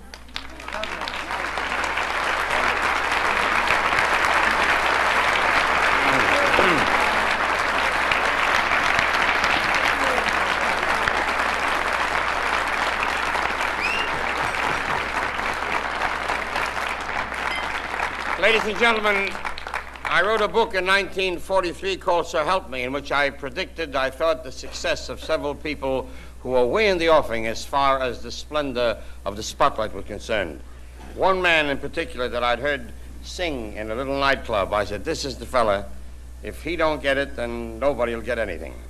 And then throughout the years, I've had the opportunity of presenting him on various occasions. I also vacated my position as the abbot of the Friars and placed that happy mantle upon his shoulders. So I thought I would present him tonight in this manner because many, many years ago, Amelia Earhart, I wonder if any will remember her name. Amelia Earhart was the great aviatrix who one day flew into the sky and never returned. But a few months only before this, there was a great dinner given to her at the Astor Hotel in New York, in which I functioned as a Toastmaster. There were many speakers. They were not as brilliant, nor were they comic, nor did they have the wit of these gentlemen and ladies here tonight, and so it became cumbersome because they repeated themselves and it was a tough spot. And so it was my duty to bring Miss Earhart to her feet, and I told the following story. And it's the story of an old colored mammy who lived in the South, and her duties were only to take care of the dogs and feed them at night on this plantation. And she smoked a pipe, and she drank a great deal of gin, and considered herself as a sinner. And one night, the Lord God took her away, and she awakened to find herself in a great holy place with a blue light. And she said, my goodness, she said, where is I? And a voice said, you're in heaven. Oh, no, she said, I a sinner. I couldn't be in heaven, didn't do nothing, only feeding dogs and drinking gin and all and smoking my pipe. And suddenly she was brought before the keeper of the holy gates, St. Peter. And he said, we know you, Mandy, and you ought to become an angel. No, she said, I know that it isn't so. I want nothing, just smoking my pipe and did nothing but feed the dogs. And St. Peter said, well, because of your gentility with God's creatures, these little dogs, you're an angel. She said, are you going to fly? Yes, you're going to fly. And she put on some wings, and being so excited, she placed them about her shoulders in an awkward manner, and she tried to fly, and she fell. And she said, I knew it. I knew it, St. Peter. Send me where I belong. I a sinner. Send me down to the bridge. She said, no, you put them on wrongly. And another archangel came along and placed the wings about Mandy, and suddenly she flew. And she flew higher and higher. And because she was so excited, she flew higher and faster than any angel had ever flown before. And the story is that she passed a great cloud upon which was seated Almighty God and his Son. And that God looked at the woman flying and said, Jesus, can that woman fly? I mean, yeah.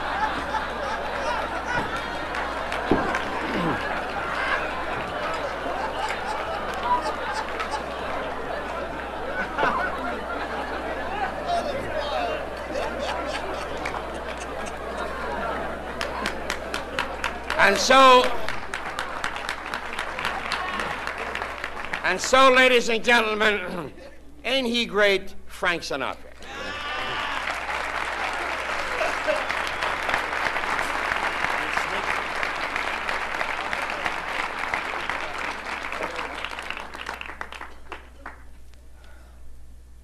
Mr. Martin?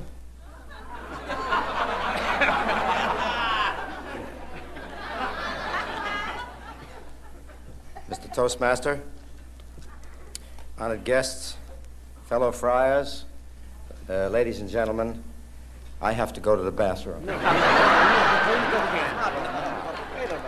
Jeez, I've been sitting here a long time.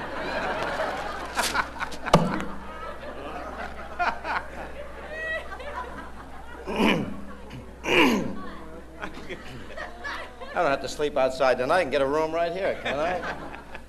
Stole my opening line. I have the leftovers of the Sammy Kahn parodies. And I'm on last. No, you ain't. No, I ain't? Oh, no, you've No, got I ain't. plenty of people left. Anyway, I have something I'd like to say to Mr. Martin. Part of it is comedic, and yet has depth. He knows what I mean, and I think you'll know because Sammy put some pretty things here. And the end of it is a mother.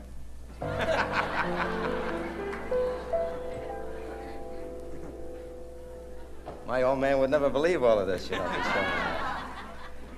When I take a booking, seems I seldom make the booking all the way. Soon as I start ailing, Dino flies to do my wailing all the way. That time when I blew Miami, he took a plane nonstop.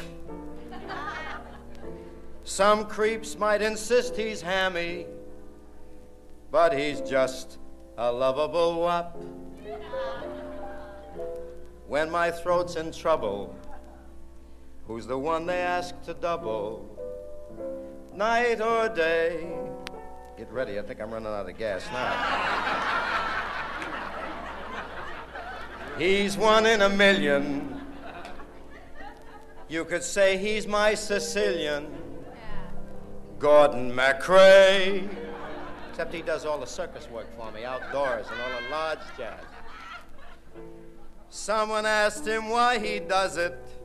I heard my buddy say that when you love a dago, you would even play Oswego. How?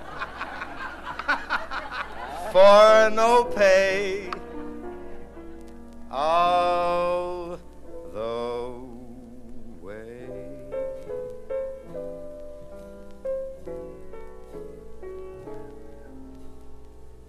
He's as gentle as a mouse, litters kids around the house, and it's rumored he's a souse, but beautiful.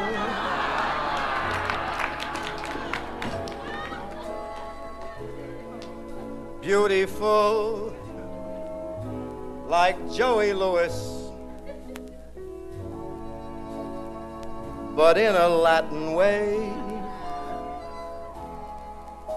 However, he spills more drinks than Joey drinks all day.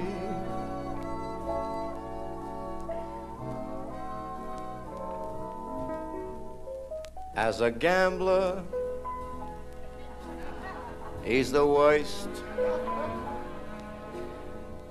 Mac Gray hollers, we've been cursed. He bet the series all reversed. But beautiful. But I toast him and I wish him joy and health eternally. He's been beautiful, but beautiful to me.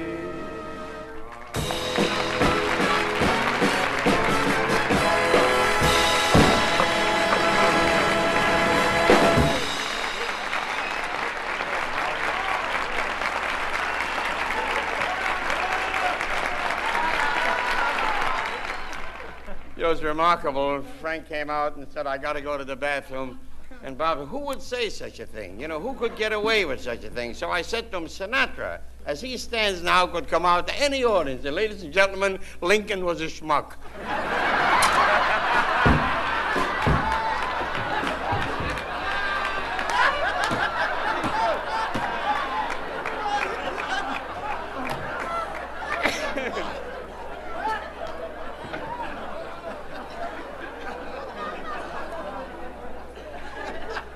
Ladies and gentlemen, those of you who are inclined to read will note that each day publishers are being flooded with manuscripts about the Civil War. The book review of the Sunday New York Times has covered weekly books about the Civil War. Biographies, Grant, Lee, Longstreet, Pickett, Meade, are packed high on their desks. Some of these books are a great deal, most of them, as a matter of fact, about the great General Ulysses Grant. And in the pages of his career, this great general, I take my theme of introduction for the guest of honor. When President Lincoln chose Grant as his commanding officer and depended upon him to win the war, the people said, this is a great mistake. Don't take him, he drinks. And Lincoln replied, find out what he drinks and give it to my other generals. So many barbs have been hurled at the guest of honor tonight, jokes about his drinking, which is about as true as I like girls.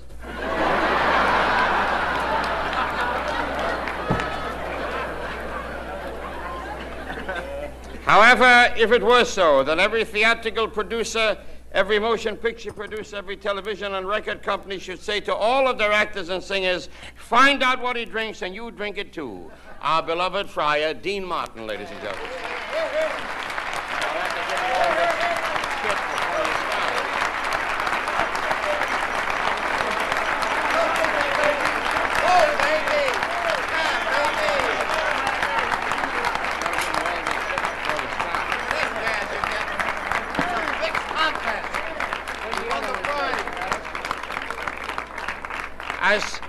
As per custom, Dean, there are certain presents, there are certain gifts, there are certain shows of great feeling of appreciation of yourself, and we'll have to do this first, and the scheme is that you respond to them. This you understand, because you remember me, don't you?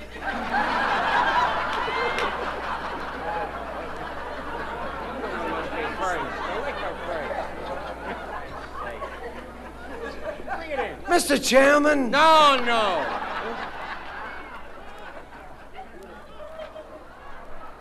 First of all, we are gathered here. No, you ain't. You ain't gathered nothing. Now, let me talk here now. Let me explain to you. Yeah, I'll explain. Now, first of all, these lovely packages that are draped in lavender, etc., are no candy bars by any chance.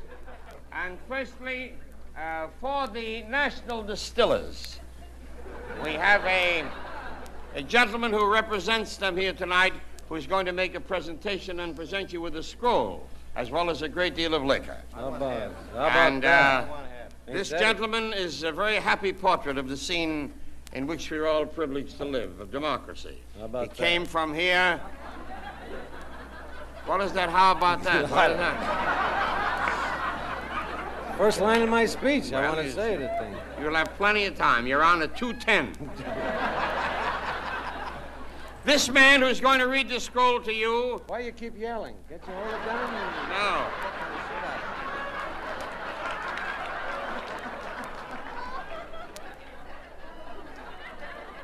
This will be in confidential. Jews drunk in California.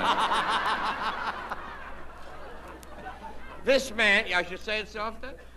Yeah, well, yeah. This man who's going to speak to you is a very great man and a great humanitarian. Added to that, he's a very lucky man. He was in his Rolls Royce the other day speaking at one of the 6 telephones that he has in his car, and a truck hit him and threw him out of the car and threw him 100 feet. Not only was he not hurt, but he found a pocketbook with $90.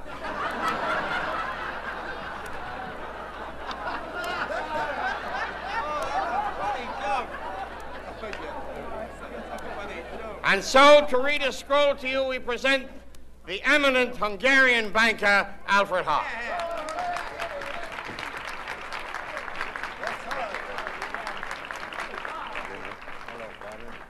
Ladies and gentlemen, distinguished guests, you're very famous people on this dais. I don't know what the devil I'm doing here. Dino, of course, Dino is a partner of mine. I met him in Paris when he couldn't work because the weather was very bad. Yeah. Besides that, the fellow spilled his tea on himself. Just read what I gave you on the script. People who lend money are not monologists. You know, Dino, I was asked by my industry, by the second industry I belong to come and make a presentation and make you a gift. Okay. And they also sent you a beautiful scroll. Know ye all men, this is what's written on there, if you can read it, that in appreciation for this help and great trust, we, the undersigned, in profound gratitude, for without him, you could not have existed, present this scroll and these gifts to Dean Martin, this November the 8th, 1959, signed National Distillers Corporation of America. Thank you very much.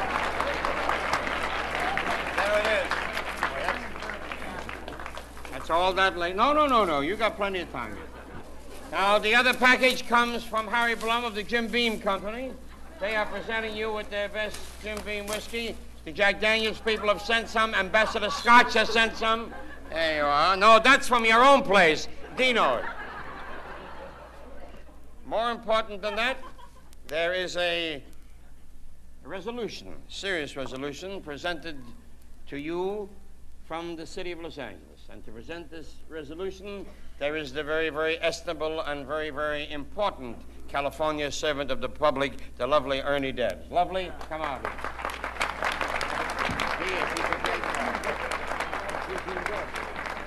Following this group tonight, you can see I can hardly talk. I have been 19 years in public life, and I have never laughed so much at any meeting in all my life that I've laughed tonight. Seriously, in just a moment. County of Los Angeles to Dean Martin.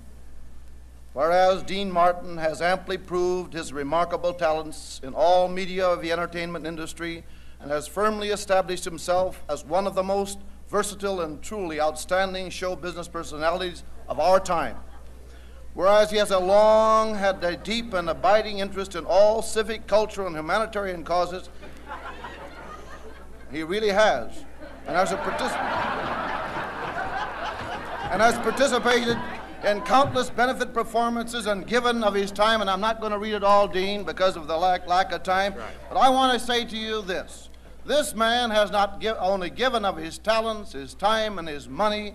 He's a wonderful guy, and in this room tonight are a lot of wonderful people who have given of themselves what they have to sell to charity. Here in the show business of the world are some of the great believers in the brotherhood of man, and not the least of them is Dean Martin.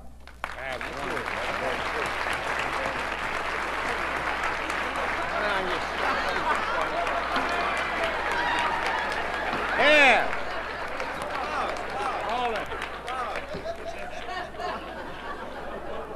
Don't make me any hokey pokey here, don't.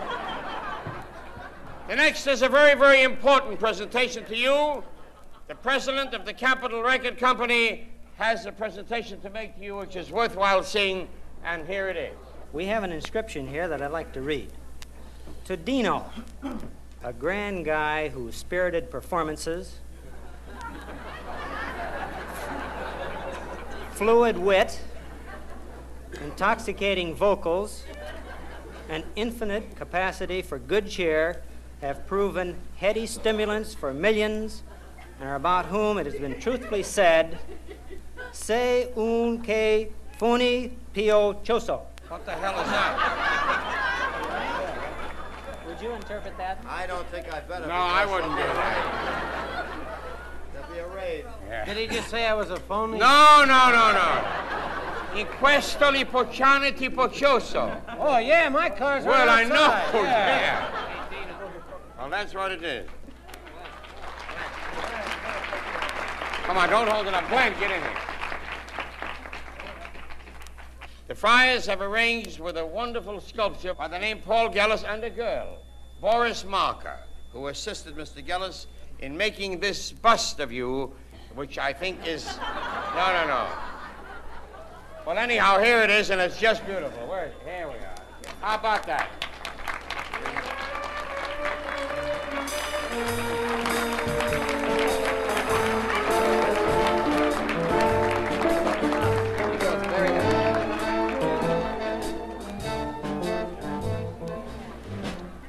And now a few words from the guest of honor, Max Martin.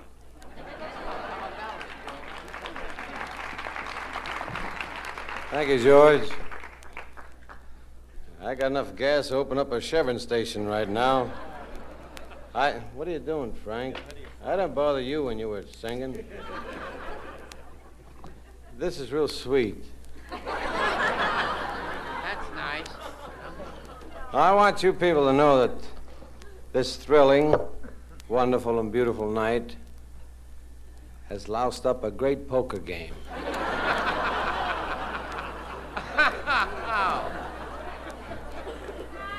I really don't have too much to say. I'd be an idiot if I tried to follow everything that was said tonight. And I know damn well I ain't no idiot.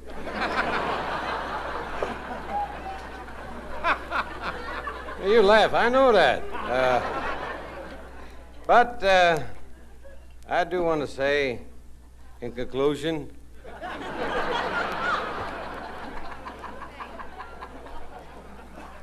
that I can only express the way I feel towards you people in song better than I can in words. So if I had a song, oh, stop it. If I had a song, I'd sing it to you, and I'm going to, because here's a little number. Did you hold it down?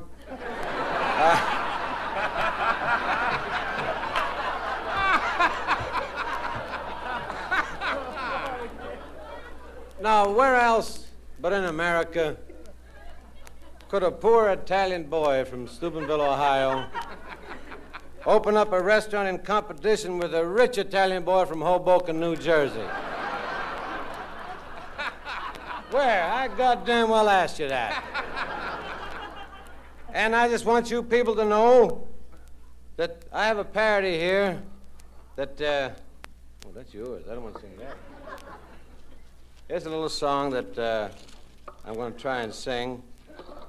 And I'm just very happy that my wife, Jeannie, is here tonight to share with me in this wonderful occasion. You take a bow, sweetheart. Yes. Take a bow. Good to see you. Take a bow. Yes, I get you. Come on, don't be a schmuck. Take a bow. There we go. Oh, wait a minute. Make it get up. I've had several wives like that. They all got up. I don't know why.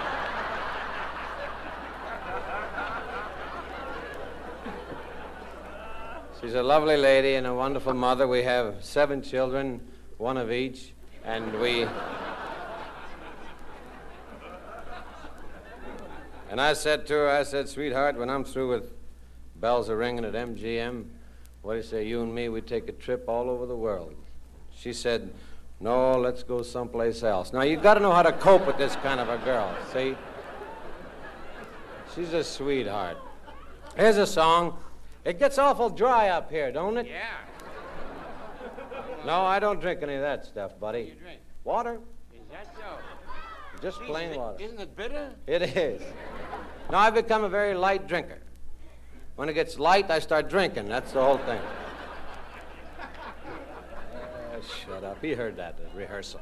We going to do this song. I hope you enjoy it.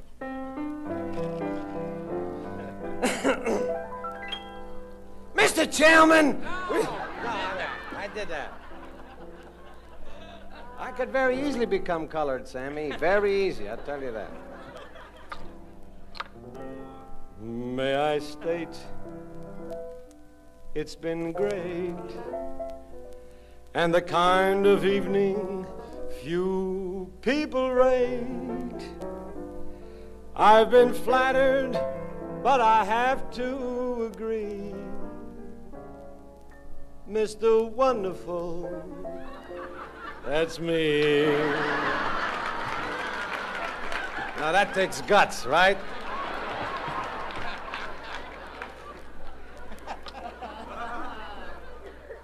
There are those, I suppose, who could never live up to these kudos. But I sure rated this flattery. Mr. Wonderful, that's me. They won't believe this back in Steubenville, I swear. 'Cause back there, they're still betting I get the chair. And tonight, the delight when I saw the Dago there at my right.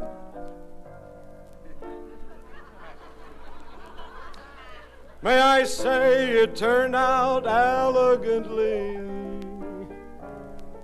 It's been wonderful. You've been wonderful. More than wonderful to me. And you'll forgive me if I add a corny touch. But without my genie, this would not mean so much. Don't worry, I'm all right. To you all in the hall, many thanks for making this such a ball. I'll remember each of you gracefully. You've been wonderful, simply wonderful. You've been wonderful to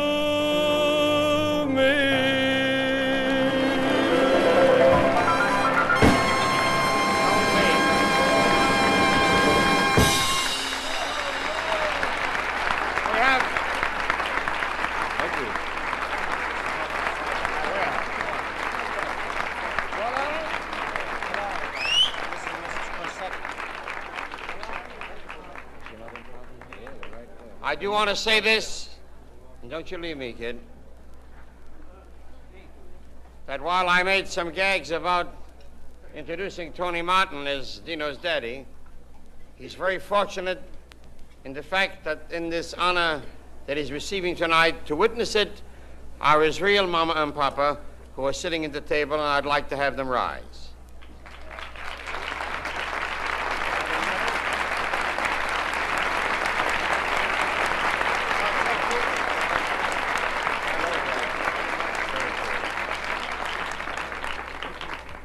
The man who thought the idea up, not that it would be hard to think of saying, let's give an evening for a fellow who's so well loved by everybody, Dean Martin, was Joe Cooper of the Friars.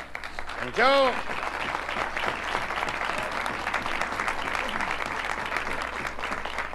Joe, like all of us Friars, has a great admiration for a man who saved his life, a doctor. And among the many doctors and the many people of the medical profession of the Friars, they've chosen this moment, because of the fact that we all love Joe, to present this Medallion of Honor to Dr. Victor Landis of the Friars Club.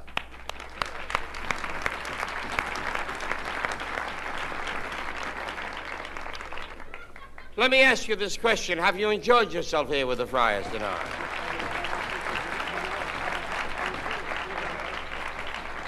We are the only theatrical organization that not only gives some of our money, but practically all of it away. We've given in the last 10 years almost $1,700,000 away for good causes. And so, since there was no invocation, let this be a closing benediction. May the Lord God lift his countenance to shine upon all of you. And may we meet again under such same happy American circumstances as they have with tonight. Good night, and God bless you.